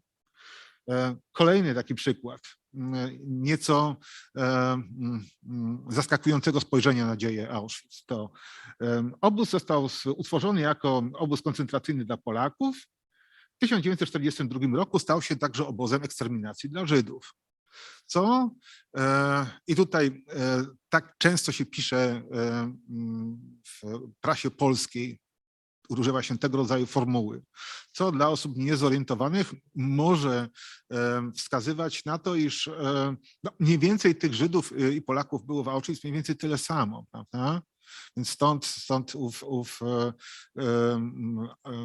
owa symbolika Auschwitz powinna być dzielona równo pomiędzy obie te narodowości. I drugi pogląd, obóz koncentracyjny Auschwitz został założony w 1940 roku. Pierwszy transport, w pierwszym transporcie znajdowali się polscy więźniowie polityczni, ale tak naprawdę to obóz Auschwitz stał się obozem zagłady dla Żydów, czyli zgadzamy się, to jest z kolei częsta interpretacja właśnie po tamtej stronie oceanu, że tak to określę. Zgadzamy się, że pierwszymi więźniami, którzy przybyli do Auschwitz, byli Polacy, ale tak naprawdę to zagłada i istota Auschwitz to rok 1942 i lata późniejsze, kiedy to zabijano w obozie koncentracyjnym w komorach gazowych Żydów na wielką skalę. Także nie, proszę Państwa, znowu tutaj staramy się znaleźć sposób mówienia o tym tak, ażeby było to zgodne z prawdą historyczną, wskazując, że prawda leży mniej więcej po środku. Czyli początkowo obóz Auschwitz został istotnie założony dla Polaków i przez pierwsze wiele miesięcy istnienia obozu Polacy stanowili zdecydowaną większość wśród więźniów Auschwitz. Ale należy też pamiętać, że od 1940 roku przede wszystkim Auschwitz stał się obozem zagłady Żydów. Także można. Proszę bardzo, Polacy byli więzieni jako więźniowie polityczni. I tutaj znowu jest to truizm, jest to prawda oczywista. Ale niektóre osoby starają się ów fakt interpretować w taki sposób, iż no cóż, Polacy byli więźniami politycznymi, owszem, czyli byli partyzantami, czyli sprzeciwiali się okupacji niemieckiej w pewnym sensie, rozumiejąc, co za to grodzi. Godzili się z góry na to, co może ich spotkać. Natomiast Żydzi ginęli w Auschwitz tylko dlatego, że byli Żydami. Więc takie sądy wartościujące również się zdarzają. Co my możemy na ten temat powiedzieć i jak przybliżyć czytelnikom to, jaka była prawda. No tutaj mamy na przykład takie dokumenty, które o tym świadczą. Mowa jest w tymże dokumencie o tym, że człowiek ów Polak został aresztowany za działalność w ruchu oporu, za przygotowywanie i dystrybucję nielegalnej prasy i tak dalej, i tak dalej. Więc było to działanie stricte polityczne. Ale tutaj mamy z kolei więźnia polskiego, który został skazany za to, na pobyt w Auschwitz, ponieważ posiadał radio. No, trudno tutaj twierdzić, że był on jakiś partyzantem lub oponentem politycznym, prawda? I mnóstwo takich przykładów. Tutaj nie chciałbym Państwu zajmować czasu, ale no proszę rzucić może okiem tylko, prawda? Pewien z owych Polaków został aresztowany, ponieważ powiedział, że Niemcy nie mogą wygrać tej wojny. Albo inny z nich był inteligentny, prawda? I jako taki mógłby stworzyć komórkę ruchu oporu. Ten na przykład tutaj człowiek po prawej stronie pocałował niemiecką dziewczynę. Inny więzień Auschwitz został umieszczony w obozie dlatego, ponieważ źle traktował konia, swojego zresztą, jak znam tą historię. Także jesteśmy w stanie wykazać, że spośród więźniów, polskich więźniów politycznych, którzy trafili do obozu, mniej więcej połowa z nich to ludzie, którzy byli w jakiejś tam mierze zaangażowani w działalność w ruchu oporu i pozostali, którzy trafili tutaj zupełnie przypadkowo lub na przykład schwytani w czasie łapanek lub z tego względu, iż takie prawo niezwykle surowe prowadzili Niemcy w okupowanej Polsce. Lenistwo, sabotaż i tak dalej, i tak dalej. Także staramy się, proszę Państwa, takie dyskusje podejmować za każdym razem uzbrojeni w tego rodzaju argumenty i to, proszę mi wierzyć, działa. To znaczy mamy do czynienia tutaj z ludźmi, którzy przybywają do muzeum z bardzo wielu krajów i z bardzo różnym bagażem wiedzy. Więc zazwyczaj właśnie opierając się na konkretnych niemieckich dokumentach jesteśmy w stanie wyprostować ich sposób myślenia o historii obozu Auschwitz. No i wreszcie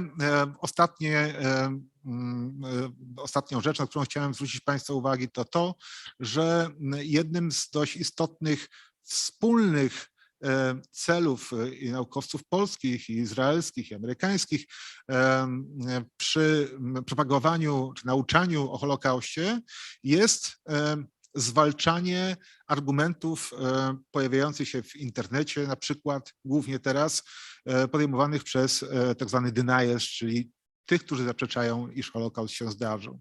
I tutaj również jesteśmy w stanie razem z naukowcami, czy to izraelskimi, czy amerykańskimi, czy innymi,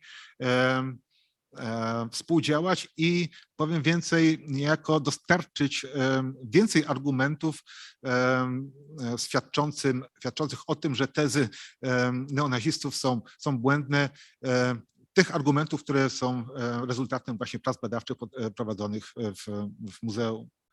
I są to na przykład dokumenty, których mowa jest o tym, jakiego rzędu dostawy gazu cyklonu B trafiały do obozu Auschwitz, prawda? To są dokumenty, to jest taka ciekawostka, bardzo wielu neonazistów twierdzi, że w Auschwitz nigdy nie istniały tak zwane pierwsze komory gazowe czy bunkry gazowe, gdzie zabijano Żydów w latach 1942-1943. Dlatego, ponieważ nie ma ani jednego takiego dokumentu. Proszę Państwa, znaleźliśmy taki dokument, nie tylko jeden, prawda? Znaleźliśmy zdjęcie, na którym widać jeden z tych domków, czy też bunkrów, w których mordowano Żydów w 1942 i 1943 roku. I tutaj te argumenty, które wymieniane są pomiędzy nami a zagranicznymi naukowcami, też pewnie przyczyniają się w jakiejś mierze do zwalczania tez neonazistów. Chyba przekroczyłem mój czas. Bardzo, no to już właściwie skończyliśmy, proszę Państwa, to chyba wszystko, co chciałem powiedzieć. Mam więcej takich przykładów, ale z których jestem bardzo dumny. Te informacje o znalezieniu tego rodzaju dokumentów niekoniecznie cieszą naszych oponentów i stąd takie właśnie w internecie można znaleźć złośliwe komentarze z naszej działalności, ale ja się nieszczególnie tym przejmuję. Dziękuję bardzo.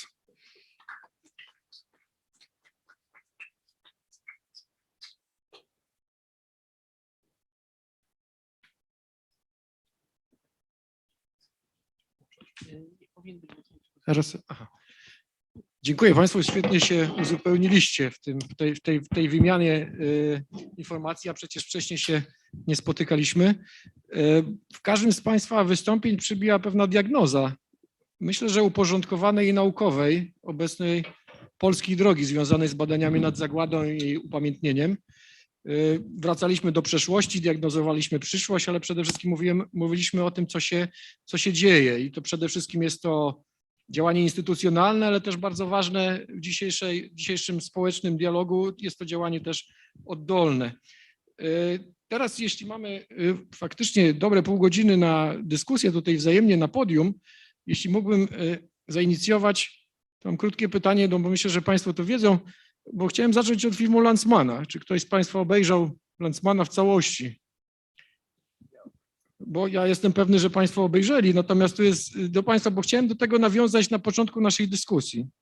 Bo ten film Shoah Claude'a Lanzmana, ukończony po kilkunastu latach pracy, był zaprezentowany w 1985 roku na całym świecie i on w PRL-u został pokazany w wersji bardzo skróconej, późno w nocy i w ogóle jeszcze skrytykowany z perspektywy tej, że jest filmem po prostu antypolskim.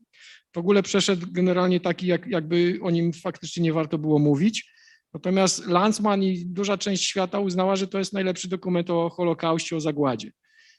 Lanzman do końca życia bodajże tak twierdził, zmarł, nie pamiętam, w 2008 roku.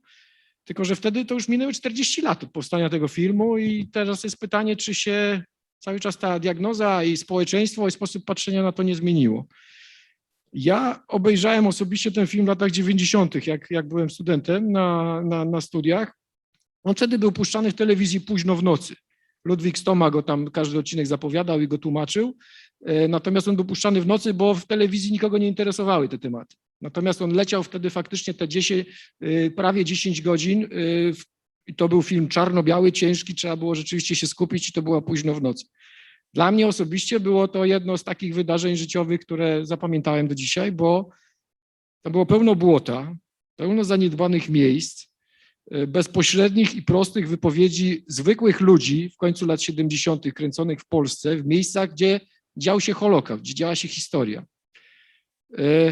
Niedługo po tym faktycznie zostałem historykiem i rozpocząłem pracę w Muzeum Stutthof i później poznałem praktycznie wszystkie lokalizacje tych miejsc, w których ten film się dział w latach 70., gdzie spotykano tych ludzi i kręcono te ujęcia. Przeprowadziłem później dziesiątki, ponad kilkadziesiąt wywiadów z byłymi więźniami, prowadziłem setki grup. Zajmowałem się tym faktycznie zawodowo, a robię to po tej projekcji i po tym, że poszedłem z historią, dzięki temu, że mam nadzieję, że ktoś w końcu nakręci suplement, dodatek do tego filmu po 40 latach, jak on powstał, pokazujący to, jak bardzo Polska, Polacy i w ogóle nasze spojrzenie, nasze działania zmieniły naszą pamięć i nasze odniesienie się do tej przeszłości. W tym filmie będą występować już inni ludzie, będą te same lokalizacje, ale one będą wyglądać zupełnie inaczej. Macie Państwo wystawę na zewnątrz pokazującą współczesny stan polskich miejsc pamięci i to jest rzeczywiście coś, co w filmie Landsmana właściwie już zupełnie inny świat by wykreowało. Inne społeczeństwo, inne państwo, które rzeczywiście pamięta, odrabia swoją lekcję. Państwa referaty i naszą dyskusję chciałem zatem potraktować jako taki kolejny krok do stworzenia bardzo ważnej i potrzebnej według mnie osobiście aktualizacji do obrazu Landsmana. Wydaje mi się to obecnie bardzo uzasadnioną koniecznością, a mam nadzieję z naszej dyskusji po tej półgodzinie może i po pytaniach wyniknie konstatacja, czy my wszyscy jako kraj, jako społeczeństwo, jako Polacy jesteśmy na to gotowi. Bo myślę, że powinniśmy się zmierzyć z takim pytaniem i pokazać, jak bardzo się to wszystko zmieniło, jak wiele możemy pokazać, co wynika z tych wszystkich naszych wypowiedzi. Ponieważ mamy te pół godziny, jest trzech prelegentów, referentów, to chciałbym, żebyśmy mówili stosunkowo krótko, natomiast żebyśmy zdiagnozowali pewne problemy i żeby to było w miarę chronologiczne, to gdybym mógł poprosić po kolei Państwa, bo to się już przewijało w pewnych wypowiedziach, ale gdybyście zdiagnozowali to, jak zaczynaliśmy w latach 90. w ogóle z tym tematem, kiedy faktycznie była to ziemia niczyja, pewna nieodkryta i co było największą trudnością, kiedy się to zaczynało i co trzeba było przezwyciężyć. I to nie chodzi właściwie nawet o pieniądze, bo pewnie też to wyjdzie, ale naprawdę co było podstawową trudnością, jak się to wszystko zaczynało? Jakby Państwo to widzieli?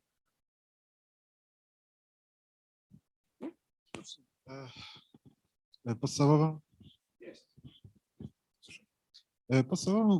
trudnością było chyba jednak dotarcie do źródeł i przynajmniej jeśli chodzi o historię obozu Auschwitz, które były niesłychanie rozproszone. Bardzo znaczną część tych dokumentów władze sowieckie wywiozły z Oświęcimia bezpośrednio po zakończeniu wojny, czyli tak zwanym wyzwoleniu.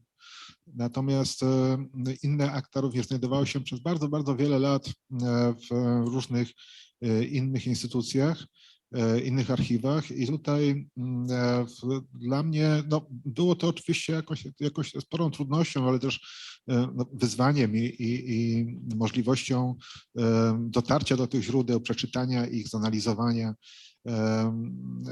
To przede wszystkim tyczyło tych dokumentów, które wróciły do nas w latach 90. z Moskwy albo w postaci oryginałów, a później już niestety tylko w postaci kopii mikrofilmowych.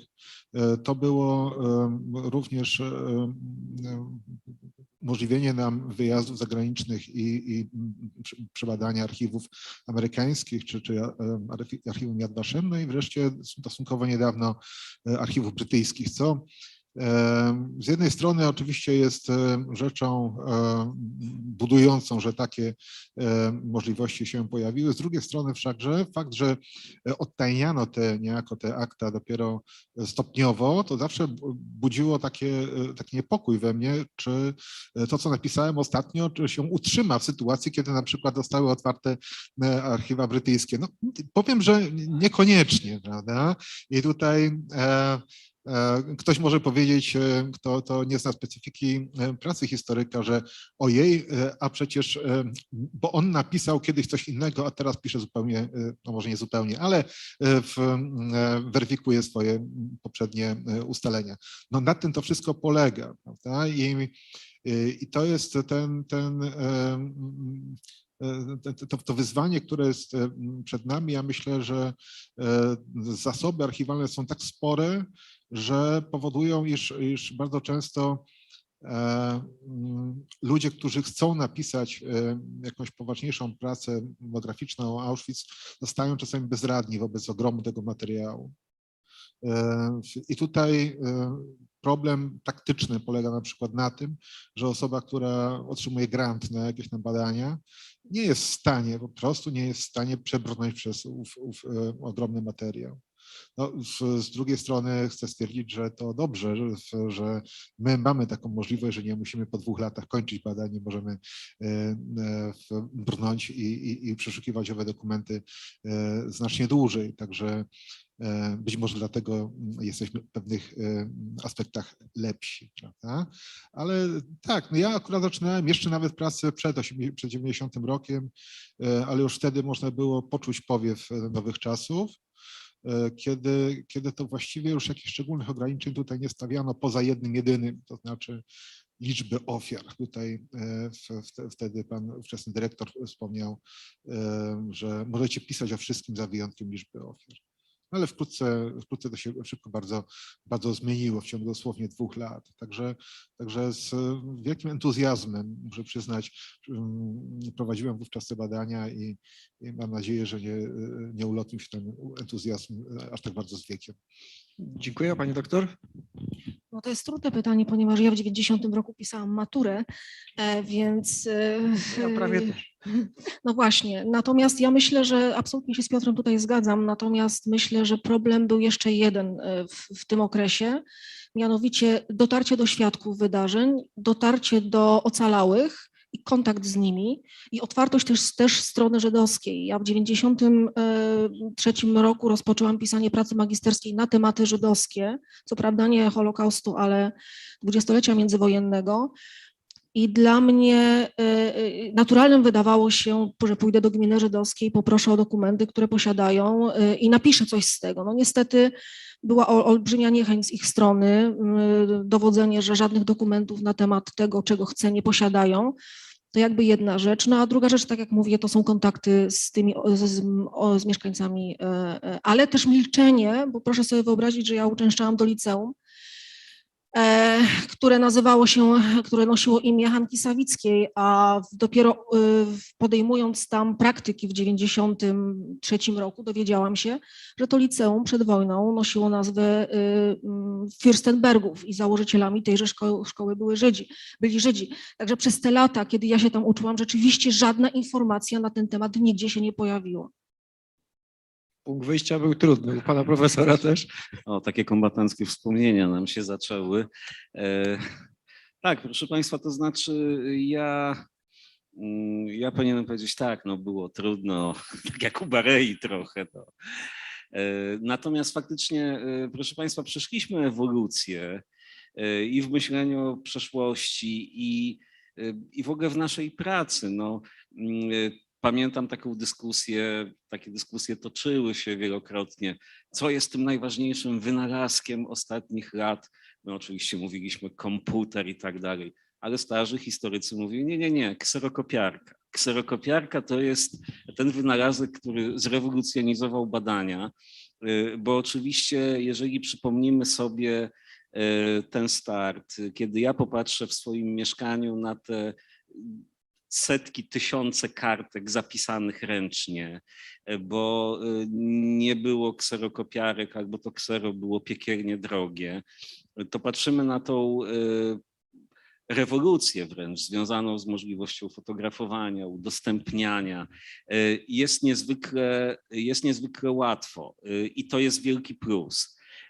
Dla mnie jednak zmieniliśmy się trochę.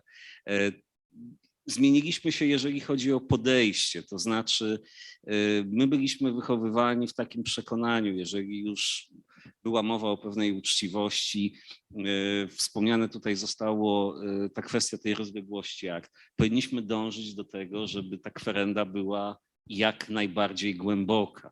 Czasami tego się nie uda wykonać, ale powinniśmy dołożyć wszelkich starań, by ze wszelkich dostępnych źródeł skorzystać. Dzisiaj mamy moim zdaniem sytuację paradoksalną, że jest dostępność, natomiast coraz częściej pojawia się pytanie, czy dla opowieści o przeszłości ta kwerenda musi być tak poważna? Czy może od tej prawdy, tak to nazwijmy, ważniejsza jest sama opowieść, czyli to, o czym dzisiaj już była mowa. Dzisiaj bardziej zwracamy uwagę na emocje, na dotarcie. Przedstawienie historii zwykłego człowieka jest często ważniejsze niż, nie chcę powiedzieć solidność, ale taki poważny wysiłek. Zgadzam się z Olą i to będzie drugi i ostatni wątek tego, co powiem. Dla mnie to też był szok. Ja tematyką żydowską zainteresowałem się przypadkowo kompletnie i długo by o tym opowiadać, ale w ogóle nigdy by mi do głowy nie przyszło, kiedy byłem na studiach, że w ogóle się tym zajmę. Natomiast dla mnie to też było oczywiste, że jeżeli ja jestem z Radomia i kontaktuję się z gminą żydowską w Warszawie, no to oni udzielą mi jakiejś pomocy. Absolutnie żadnej pomocy nie było. Pracowałem w archiwum, proszę Państwa, mogę powiedzieć, żeby nie skłamać. Poznałem osobiście około 30 osób, które pamiętały przedwojenne moje miasto, były w radomskim getcie, no bo to było tak, że jak się przyjeżdżało tutaj, to się właśnie do tego archiwum szło. I to też dla mnie było szokujące, jak różne były reakcje. Gdzie ja właściwie każdą osobę, która odwiedzała pracownię, prosiłem o jakieś zostawienie adresu, nawet miałem taką ankietę w pewnym momencie, jakieś pytania na kwestie, które... I dla mnie to było zupełnie oczywiste ku mojej naiwności, że jeżeli ja siedzę w tym Radomiu, interesuję się tym, mam jakieś pytania, każdy mi zechce pomóc. Spotkałem kilka osób, od których na przykład dostałem bardzo obszerne listy. Czasami było tak, że przychodziła odpowiedź, ale nie było listu, a włożone były jakieś kserokopie na przykład. W wielu przypadkach listów nie otrzymałem. Jeden pan z Francji odpisał mi, pan jako Polak w ogóle nie ma prawa się zajmować tą tematyką. Więc tutaj na pewno nastąpiło duże rozczarowanie. Później, kiedy obroniłem doktorat, dla mnie to było zupełnie oczywiste, przecież każdy będzie chciał go wydać. Co ja się mam martwić? I nagle się okazało, że właściwie żadna z tych żydowskich instytucji nie jestem zainteresowana.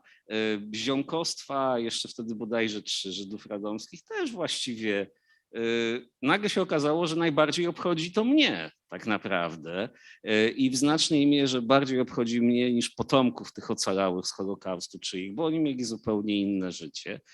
Więc była to, proszę Państwa, ciekawa przygoda, ale powiem szczerze, że większe zainteresowanie tym upamiętnianiem ja widziałem już później u dzieci, wnuków czy nawet prawnuków tych, którzy przyjeżdżali, niż u tych. Dla mnie to było dziwne, teraz rozumiem, oni mieli pewne traumy, ich świat się w pewnym momencie skończył, to było często bolesne, no ale zawsze byłem przekonany, że warto to robić. Trafiłem do Stanisławowa na Ukrainie w pewnym momencie, pomagając koledze w pisaniu książki.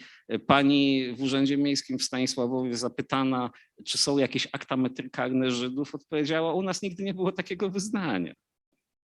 Więc to było kompletnie, proszę Państwa, z kosmosu. Więc faktycznie człowiek lądował na jakiejś zupełnie obcej planecie, ale to utwierdzało go w przekonaniu, że jednak warto tą planetę eksplorować i coś robić. Bardzo dziękuję za takie kombatanckie, indywidualne wspomnienia.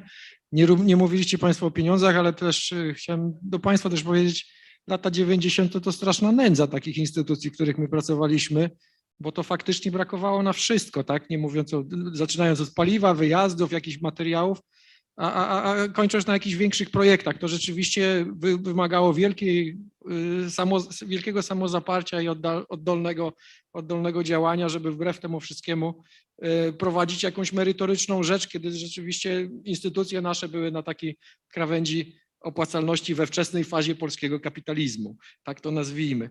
Natomiast trzeba przyznać, że w latach, szczególnie po 2000, to praktycznie jesteśmy w zupełnie innej epoce, tak? Te instytucje są w zupełnie innej fazie organizacyjnej i finansowej. Tu rzeczywiście na wiele rzeczy możemy już sobie pozwolić. Po fazie kombatanckich jakichś wyznań tych indywidualnych chciałem Państwa zapytać o takie ocenę ogólną tego, co się dzieje w praktyce tych ostatnich polskich 30 lat badań nad Holokaustem czy stosunkach polsko-żydowskich.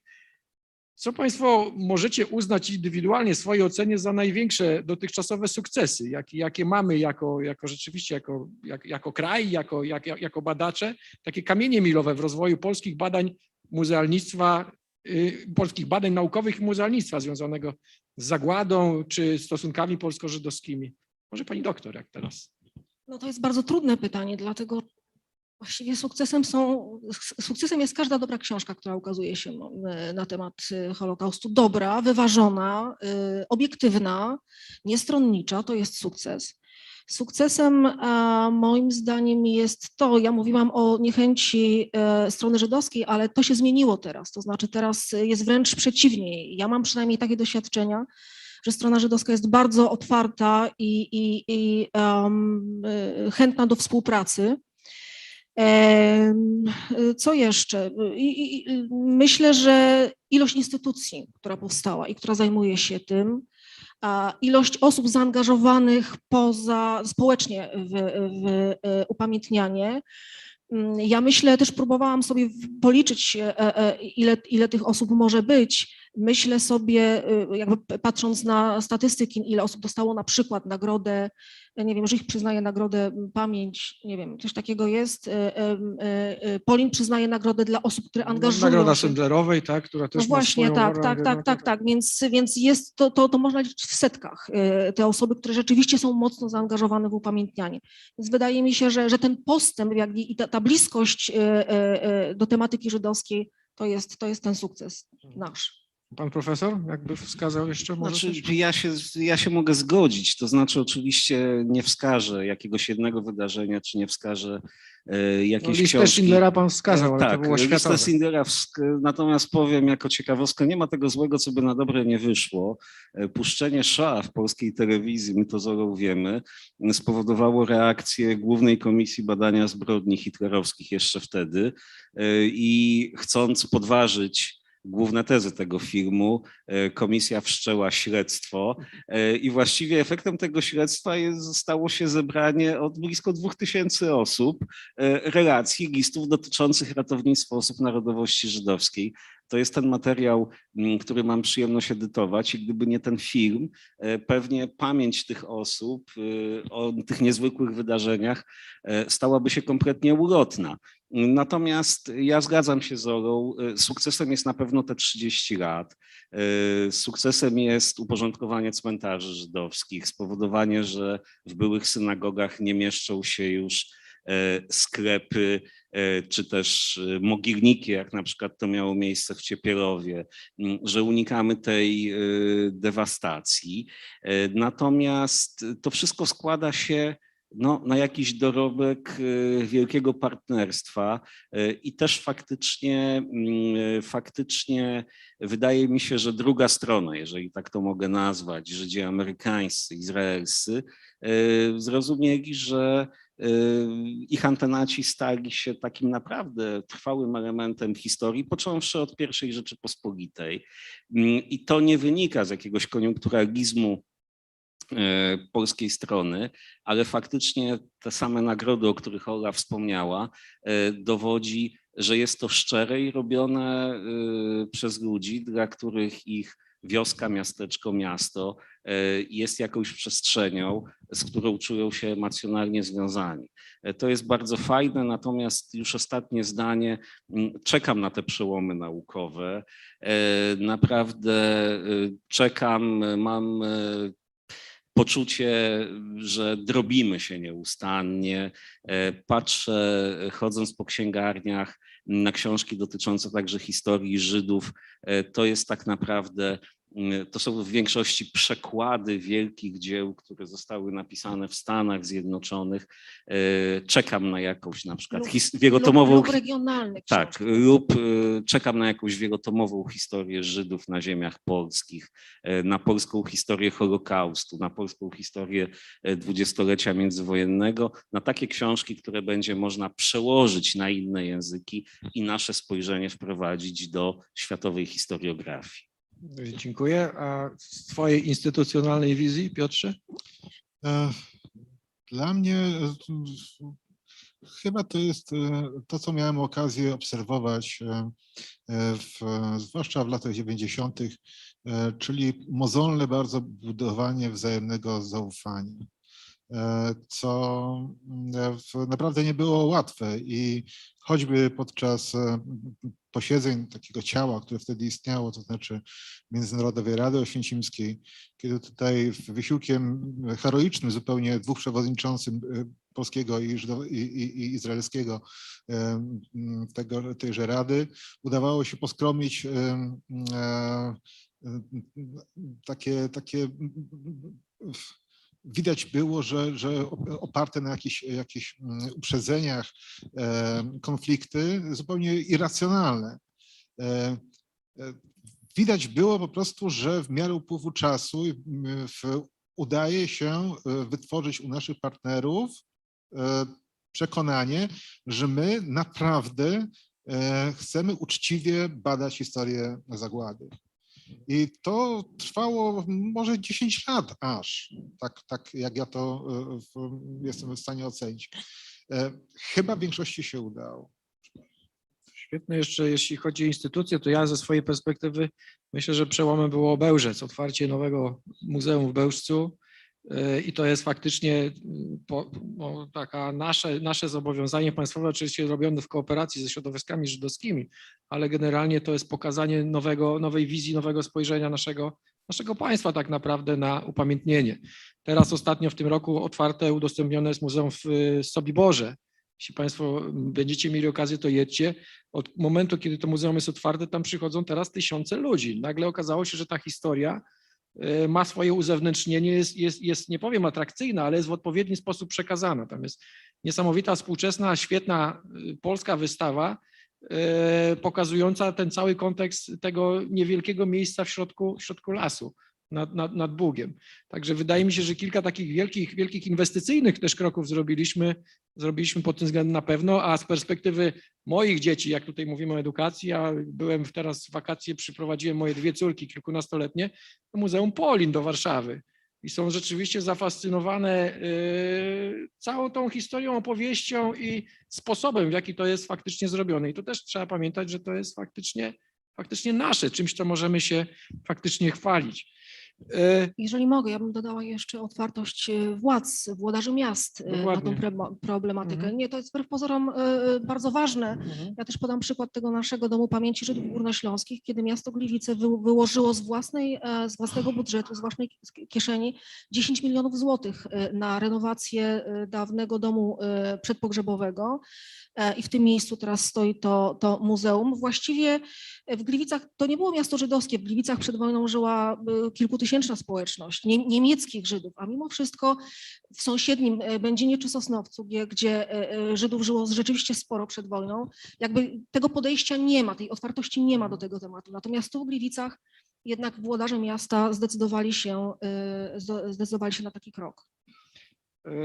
W referacie pani doktor były też wymienione instytucje, dużo instytucji, przynajmniej z tego kręgu tam na południu, natomiast dużo też centralnych instytucji. Państwo też reprezentujecie instytucje właściwie szczebla światowego, co by nie powiedzieć, pracujące na tej dziedzinie, czy zarówno Muzeum Auschwitz, jak i Instytut Pamięci Narodowej, patrząc przez centralę i w ogóle całą działalność całego tego gremium, to są faktycznie liderzy de facto tego działania organizacyjnie i naukowo.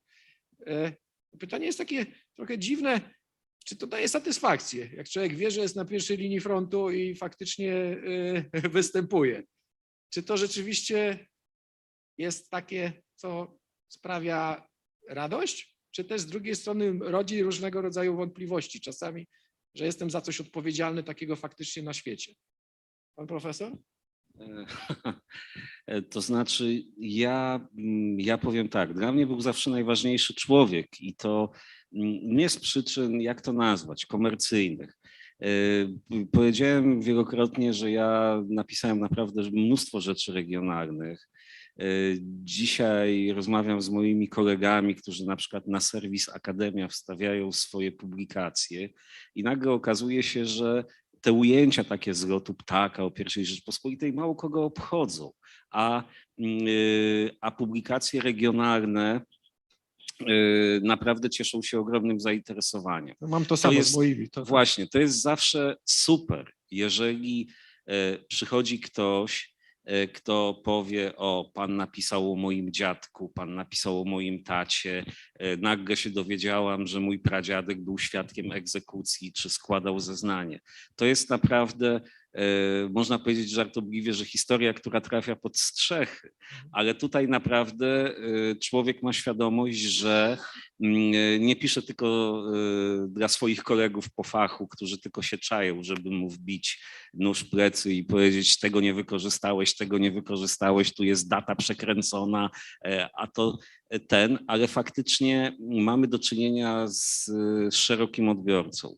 Dla mnie szczególnie ważne jest to, ja nigdy nie byłem, jak to się mówi potocznie, holokausterem, czyli nigdy holokaustowcem, czyli oczywiście pisałem o zagładzie, ale nigdy nie miałem ani wiedzy, ani kwerend, żeby skupić się na tym. Natomiast jestem naprawdę dumny z siebie, że zajmuję się tym największym zaniechaniem.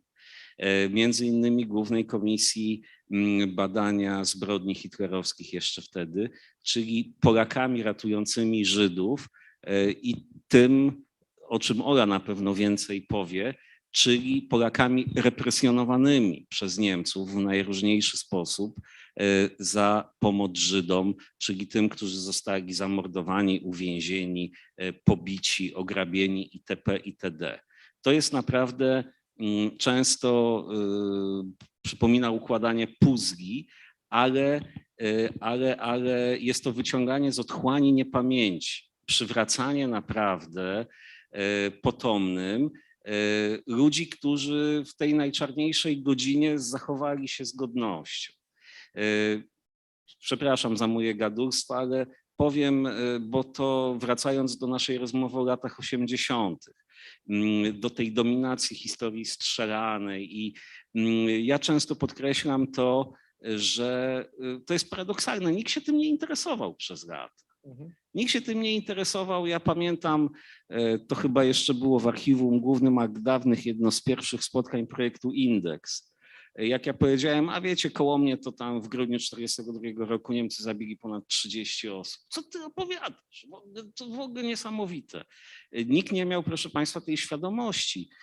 Natomiast zauważmy, mówiąc o historii, te takie niezwykle bohaterskie, heroiczne z naszej perspektywy czyny, które nie są związane z mundurem, z szablą, z pistoletem, one nigdy nie przebiły się do powszechnej świadomości i nigdy nie wzbudziły zainteresowania historyków.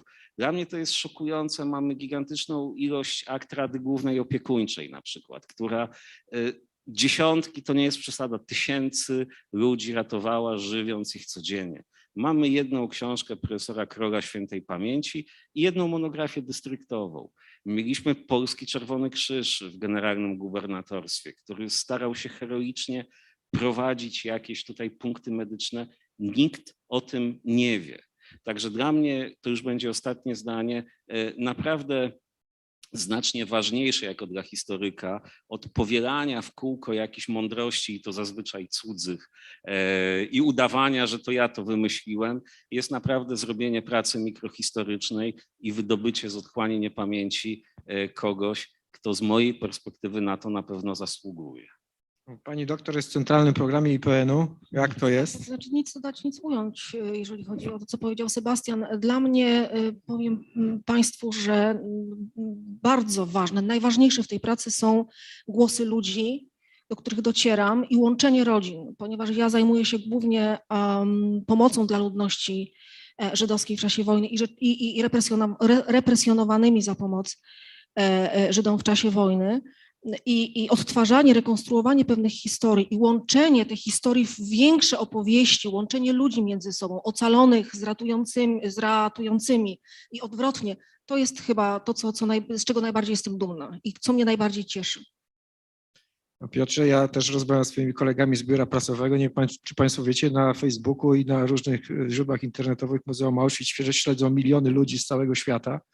I to liczba lajków jest tam zatrważająca i właściwie Paweł Sawicki, który jest szefem tej komórki takiej elektronicznej, no właściwie mógłby nie spać 24 godziny na dobę, bo on reguluje zegarek w związku z czasem amerykańskim i układa to w ten sposób, że jak coś zamieszcza, żeby móc zareagować, kiedy w Stanach ludzie po prostu zaczną zaraz lajkować albo na to odpowiadać. Jak to jest być na takiej pierwszej linii teraz od strony naukowej, może twojej? Znaczy, jest to bardzo podobne. My ściśle dość współpracujemy, bardzo ściśle z naszym biurem prasowym, jako historycy dostarczając materiału też naszym kolegom po to, żeby mogli z nim wyjść na zewnątrz. I służ metodą prób i błędów po prostu. I starając się też zachować jakiś zdrowy rozsądek i osąd sytuacji, zdołaliśmy chyba zbudować pewien model mówienia o wszystkich tych kwestiach związanych z zagładą Żydów w Auschwitz w taki sposób, żeby nie urazić niczyjej wrażliwości. I oczywiście nie zawsze się to udaje, ale w większości przypadków tak. W większości jesteśmy doceniani. W związku z tym ja uważam, że to jest rzeczywiście jedno z bardzo istotnych osiągnięć muzeum. Jeżeli ktoś po latach pisze do nas ze Stanów Zjednoczonych list następujący, że słyszałem, że różne są opinie, co może się stać ze mną, jeśli przyjadę do Polski, bo jeden z moich znajomych twierdził, że zostanę od razu zamordowany, jak tylko opuszczę samolot na lotnisku, prawda? Czy może pan mnie zapewnić, że nie zostanę zamordowana przez miejscowych Polaków, jak wysiądę z tego samolotu? No i ja, proszę państwa, zapewniam, że nie. No i okazuje się, że jakoś możemy się spotkać. Także no jest ten jakiś model taki wypracowany naszej narracji o Holokauście w taki sposób, żeby ludzie z zewnątrz nabrali do nas zaufania. I to jest chyba największa wartość, którą udało nam się przez wszystkie te lata osiągnąć. No, specjalnie zadaję te pytania, żebyście Państwo też mogli zobaczyć od wewnątrz, od kuchni, jak to wygląda taka codzienna praca ludzi mierzących się z tym tematem.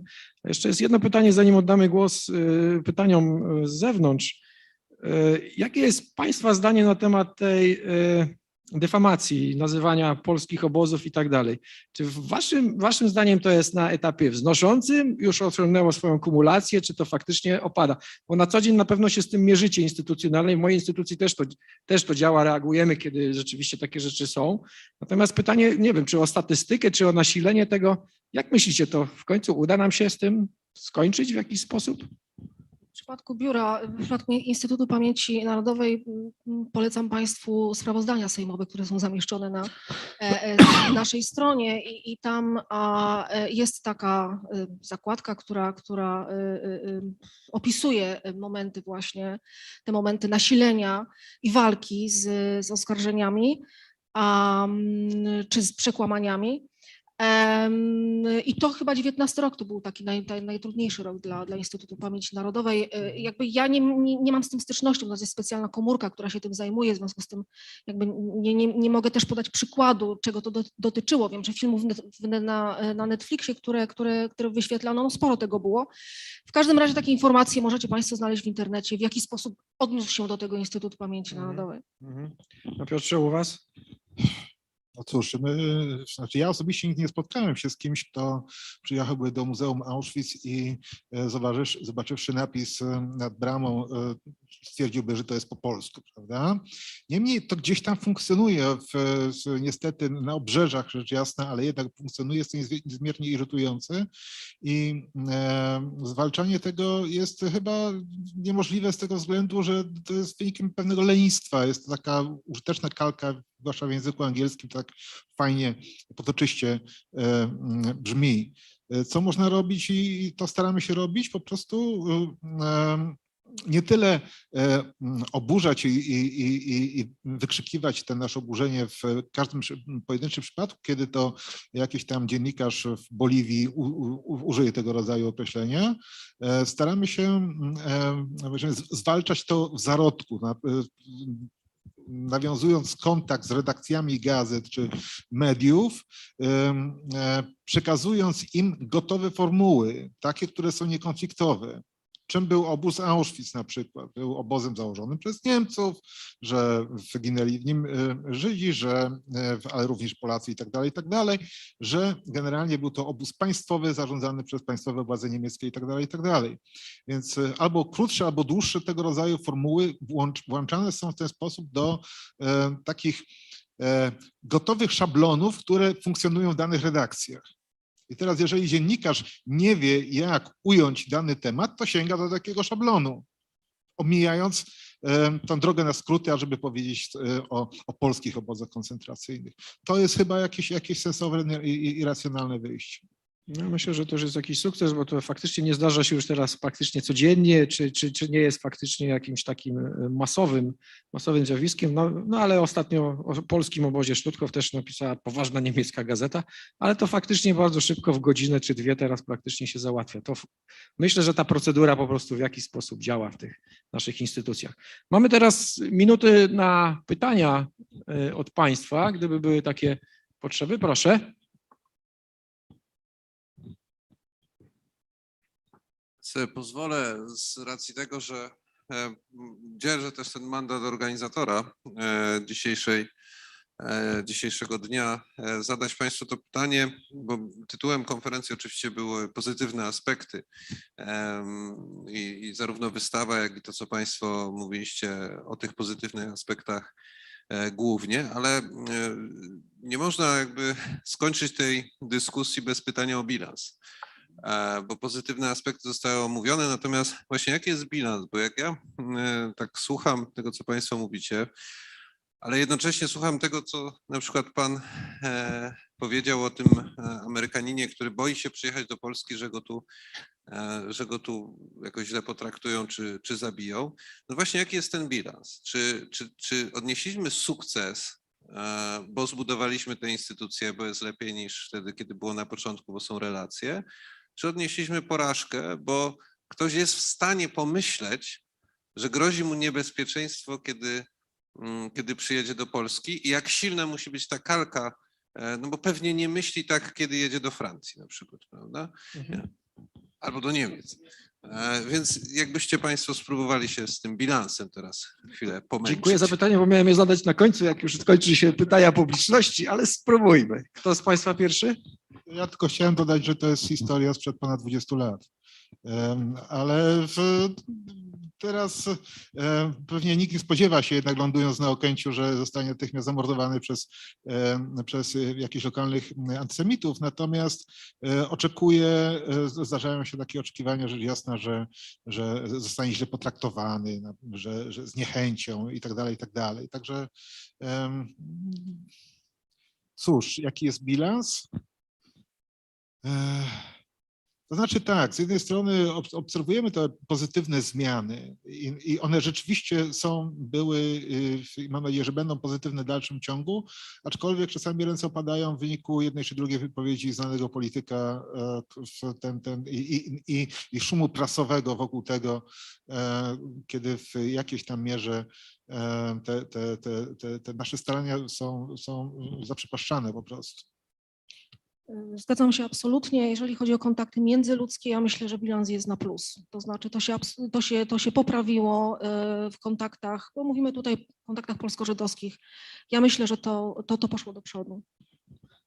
Co ja też uważam, ale podobnie. Natomiast no, pojawia się tutaj pytanie, właśnie od którego zaczęliśmy tak naprawdę, w jaki sposób uczyć o historii, w jaki sposób te nasze nudne badania, to układanie puzli, to wydawanie książek w nakładzie 300 egzemplarzy, ale jednak ważnych, z nadzieją, że ktoś do nich sięgnie, ma się przełożyć na szeroko rozumianą edukację, zwłaszcza osoby, która tak naprawdę o tej historii i naszego kraju, i o przeszłości nie wie, a kojarzymy jej się z jakimś światem prymitywnym i brutalnym, bo na przykład dziadkowie czy pradziadkowie, którzy dziesiątki lat temu wyjechali z Polski, taki obraz tego kraju wynieśli i jeszcze go gdzieś tam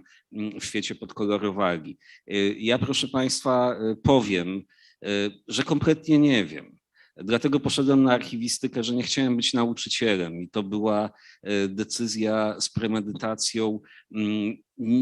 Nie znam się na edukacji, natomiast faktycznie ubolewam nad tym, że tak mało z tych ustaleń dotyczących i międzyludzkich historii, i różnych naprawdę fajnych opowieści lokalnych ma takie przełożenie, że tak powiem, szerokie, uniwersalne, nie chcę powiedzieć, że popularne, ale tutaj cały czas mam przekonanie, że nie nadążamy. Zobaczcie Państwo, kiedy zaczynaliśmy tak naprawdę nasze przygody, standardowa konferencja wyglądała tak, że przychodzili ludzie i opowiadali właściwie. Dzisiaj ja się wyłamałem negatywnie, bo nie przygotowałem prezentacji, ale ta prezentacja to już jest standard. Oczywiście zgadzam się z tymi wątpliwościami, czy film animowany o Holokauście, czy komiks o Holokauście to jest dobra metoda edukacyjna. Ja bym chciał, żeby to, co robimy, faktycznie trafiało do jak najszerszego odbiorcy, ale tutaj nigdy nie będziemy pewni tego, z jaką reakcją takie działanie edukacyjne się spotka. To już będzie ostatnie zdanie, bilans jest zdecydowanie na plus, natomiast następstwa tego bilansu, wielki znak zapytania nad moją głową pojawia się w tym momencie. Ja sądzę, że bardzo ważna jest, ale czy dojdzie do tego, nie wiem, bardzo ważna jest debata. Debata polskich, amerykańskich, izraelskich historyków. To jest najważniejsze i to może przynieść jakiś efekt.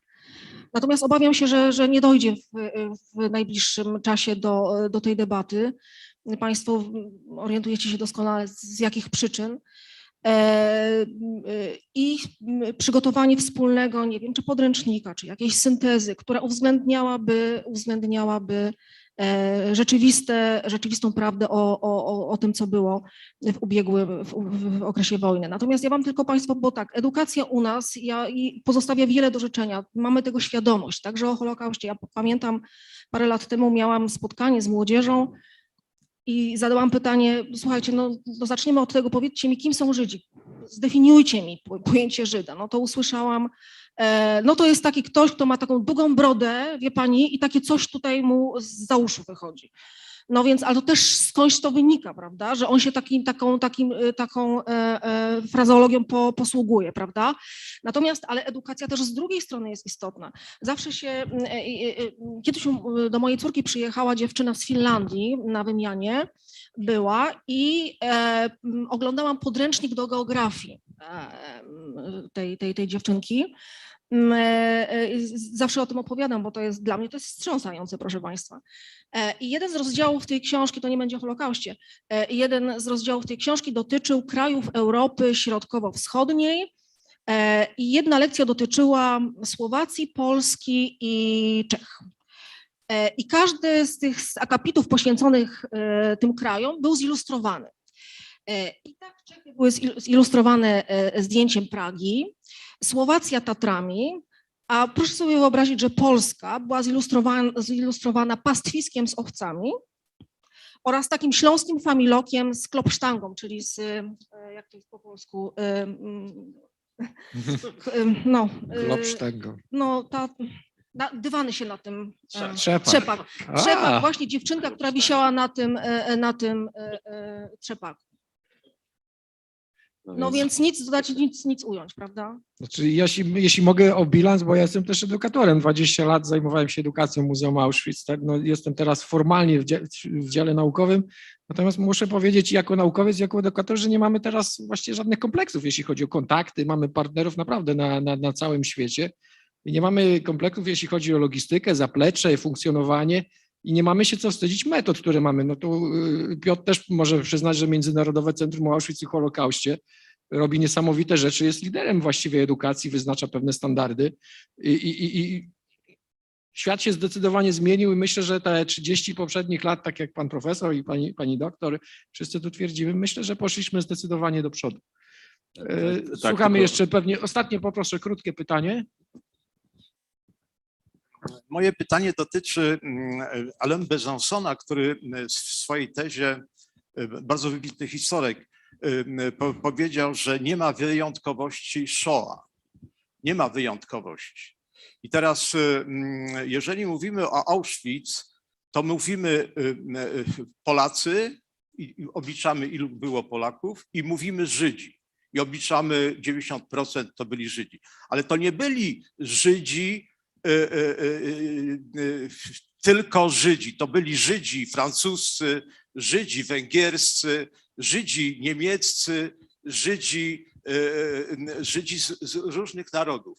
I teraz jeżeli idzie o Francję, bo akurat na tym się dosyć znam, to Lanzmann, który jest zresztą związany z kulturą francuską, Marek Halter, który odegrał niezwykle nieprzyjemną rolę w wypadku Auschwitz. W Velodromie rekrutowali do Auschwitz Żydów i francuskich, czyli Francuzów pochodzenia żydowskiego i oni byli denuncjowani przez Francuzów. Jest cała cała historia, jak wyglądała kolaboracja Francuzów w sprawie Żydów.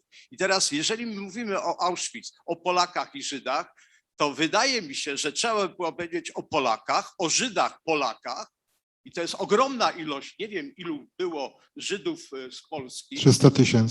No więc właśnie o to chodzi. I teraz Żydzi z Francji, i teraz te argumenty, że ja jako romanista mówię, romanista nie zajmuje się prawem rzymskim, tylko romanistyką, czyli sprawami francuskimi, to dla Francuzów my nic im nie możemy powiedzieć, bo oni chętnie przyjmują, że w Auschwitz byli tylko Żydzi, ale byli Żydzi francuscy.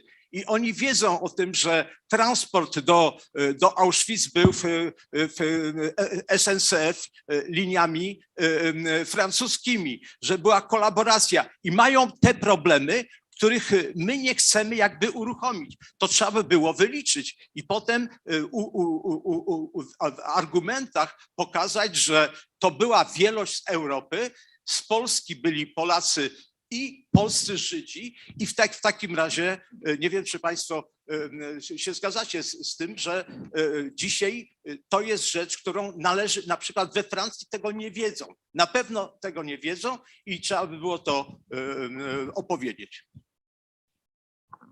Ja rozumiem, że to bardziej uwaga jako taka. Czy Piotrze coś chcesz powiedzieć do tego? Nie wiem. No tak, tutaj my możemy wiele robi się na polu propagowania historii Auschwitz, historii zagłady Żydów, historii kolaboracji w różnych krajach, poszczególnej polityki wobec Żydów w poszczególnych krajach, która była prowadzona przez rządy słowackie, francuskie i tak dalej, i tak dalej. Natomiast no, nie jesteśmy w stanie dotrzeć aż tak daleko, zmienić świadomości społeczeństw. My trafiamy z naszym przekazem do osób zainteresowanych, tych, którzy chcą czytać, którzy chcą odwiedzać nasze strony internetowe na przykład. My trafiamy z naszym przekazem do edukatorów, nauczycieli, którzy przyjeżdżają do Auschwitz i my wtedy im przedstawiamy naszą wizję, mam nadzieję, że prawdziwą, przybliżoną do prawdy tego, co się wydarzyło. Natomiast aż tak bardzo nie jesteśmy w stanie zmienić świadomości społeczeństw. Także tutaj trzeba być realistą i ten, kto nie chce słuchać o kolaboracji w Vichy we Francji, to nie dotrze to do niego i już, bo się uprze. Podobna historia bardzo mocno wybrzmiewa, jeśli chodzi o Słowację, jeśli chodzi o Węgry. Tam również jest to bardzo zauważalne. No. Także my jako polscy naukowcy staramy się robić swoje, natomiast nie zawsze to przynosi takie efekty, jakie byśmy chcieli. Dziękuję. Jeszcze było pytanie na kartce, tak? Jedno? Słuchamy? Czy na kartce, czy ktoś zgłaszał? Słucham. Ostatnie może bardzo krótkie, jeśli mogę poprosić. Ja tylko chciałem powiedzieć, że dobrze jest przemawiać po niż przed, także mam parę takich spostrzeżeń, którymi się chciałem podzielić. Po pierwsze, jeżeli pytanie jest o bilans, to on jest niewyobrażalnie pozytywny.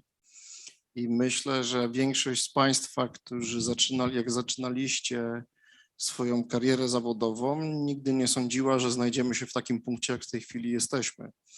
I to dotyczy zarówno badań Zgadza się, naukowych, myślę, że w imieniu wszystkich możemy to powiedzieć. w imieniu badań jeżeli mówimy o badania naukowe, ale też jeżeli mówimy o infrastrukturę, to w ogóle na początku lat 90., koniec 80. nikt sobie nie wyobrażał takich nakładów w ogóle na to, że w ogóle państwo polskie będzie zdolne do tego. Ale też to ma taki wymiar, jeżeli chodzi o edukację, tak? To znaczy strasznie mi się podobało Pani wystąpienie, mowa o tym, w jaki sposób budujemy tą świadomość, bo ja mam podobne doświadczenia, tak? To znaczy 80 lat, ludzie, którzy z pokolenia, ja jestem 69 rocznik, wiedza na temat Żydów, ja jestem z miasta Łodzi, tak, czyli miasto, które było drugą co do wielkości skupiskiem żydowskim w Brakowało Europie. tu kogoś z Łodzi, to jest. I mogę powiedzieć, że ja nie słyszałem o Żydach do 85 roku. Znaczy, w momencie, kiedy przyjaciele moich dziadków przyjechali do Łodzi, to się nagle okazało, że Rubinstein był Żydem. To jest coś na temat świadomości, tak? Ale też chcę powiedzieć o tym, że sukces, który dzięki państwu, dzięki historykom, dzięki ludziom, którzy byli muzealnikami, ludziom, którzy zbierali jako dziennikarze pewne rzeczy, doprowadził nas do takiego stanu, w którym po pierwsze jest świadomość wśród polityków też tego, że należy dbać o te miejsca, że należy dbać o pamięć, że ona jest istotna, że nie ma pamięci naszej i waszej.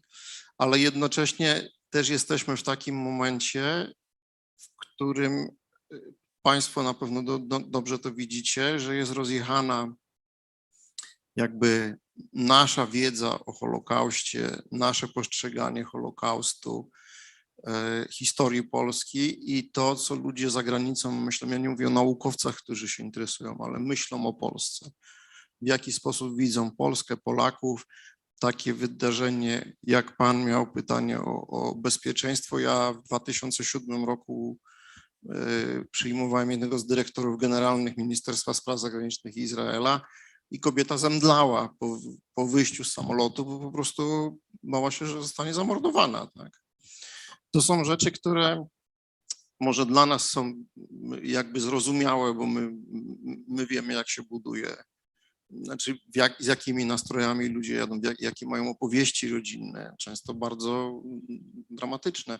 Dla większości Polaków to jest szokujące. Znaczy my też nie rozumiemy wrażliwości jako społeczeństwo strony żydowskiej. I jedyne rozwiązanie, które ja widzę byłoby możliwe, to jest na pewno praca z młodzieżą, ale nie powinniśmy, moim zdaniem, nie wiem co Państwo na ten temat sądzą, ale nie powinniśmy pracować my z naszą młodzieżą, Izraelczycy ze swoją młodzieżą, a Amerykanie ze swoją młodzieżą, tylko to powinny być wspólne doświadczanie historii. Ja takie rzeczy robiłem.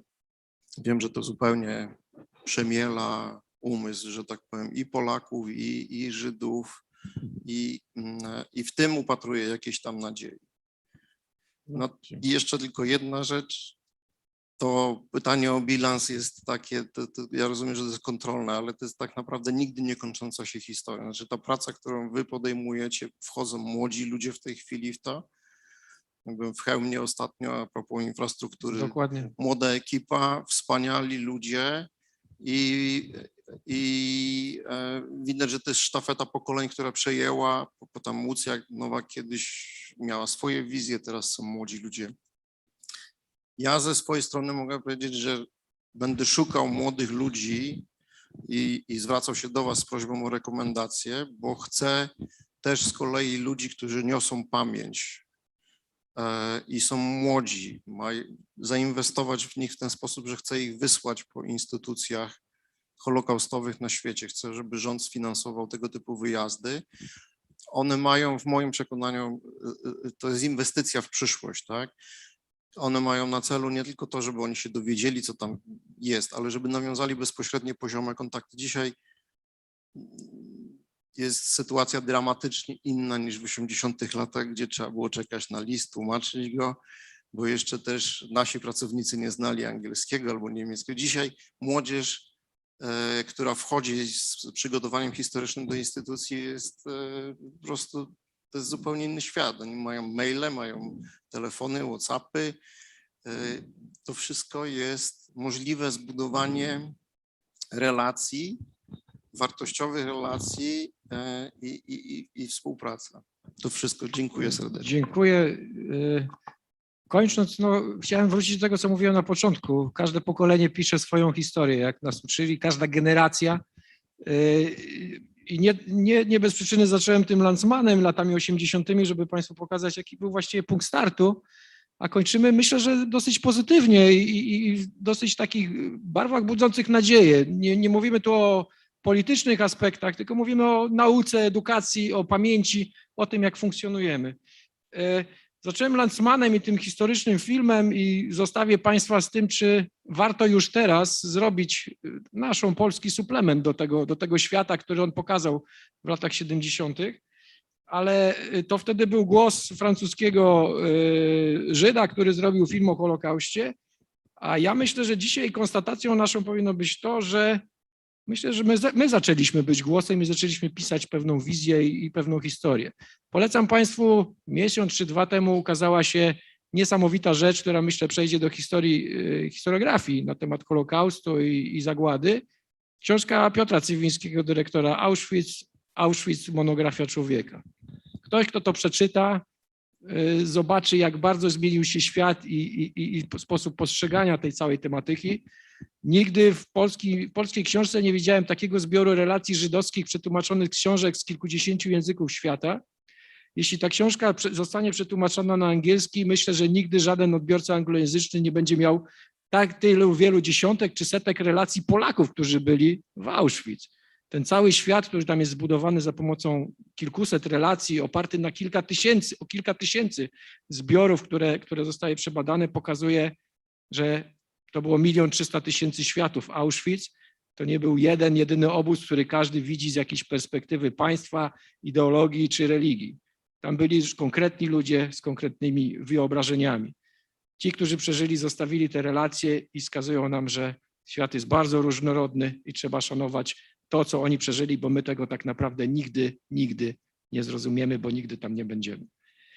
Chciałbym podziękować naszym wspaniałym prelegentom, pani doktor, panu profesorowi, panu doktorowi i zaprosić do dialogu, do współpracy.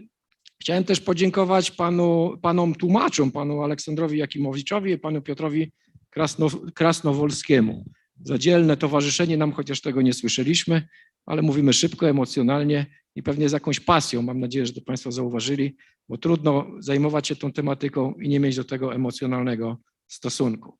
Poproszę o zakończenie pana prezesa i dziękujemy państwu za możliwość, że mogliśmy tu wystąpić i że mieliście cierpliwość nas słuchać, bo przekroczyliśmy ten czas o dobre 10 minut. Dziękujemy.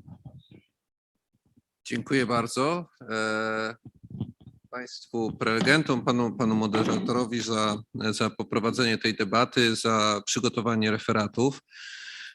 To rzeczywiście dla nas jako dla Fundacji imienia Janusza Kurtyki niezwykle ważny temat, aby pokazywać te pozytywne aspekty pracy nad pamięcią czy z pamięcią o temacie historii Żydów i wspólnej historii polsko-żydowskiej na ziemiach Polski. Ta wystawa, którą mieliście państwo okazję oglądać, będzie dostępna oczywiście również jutro, więc kto w jakiś sposób pominął, nie zobaczył, to jutro będzie miał szansę. Dzisiaj już zmrok zasłonił ją, więc mam nadzieję, że to będzie kolejnym czynnikiem, który zachęci państwa do obecności na jutrzejszej części naszego wydarzenia.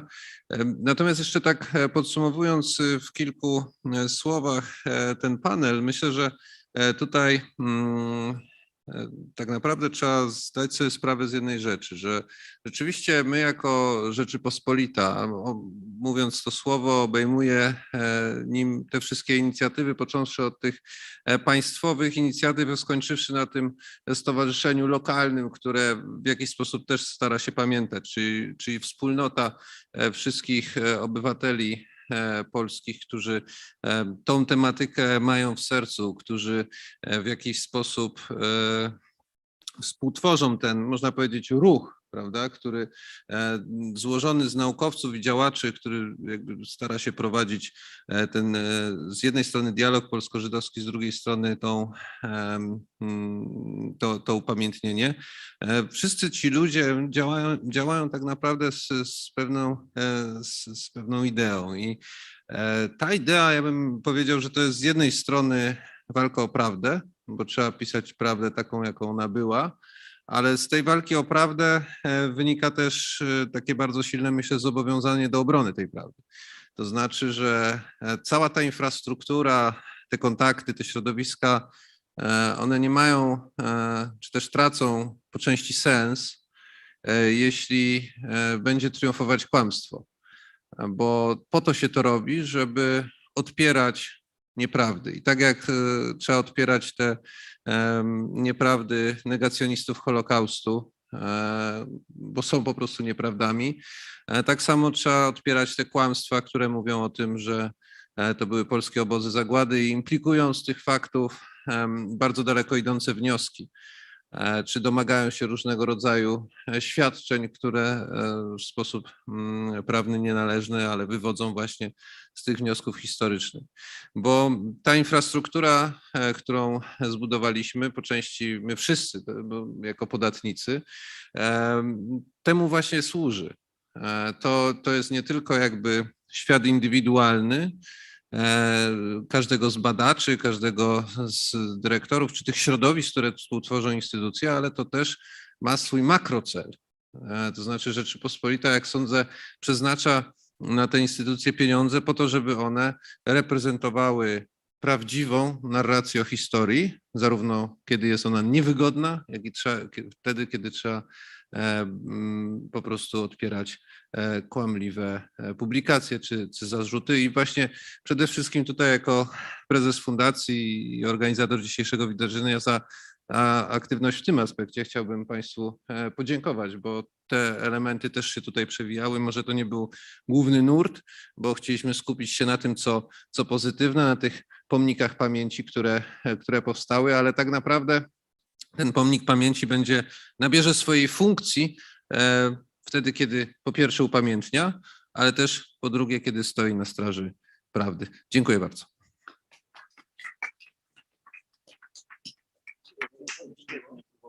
bardzo miło poznać.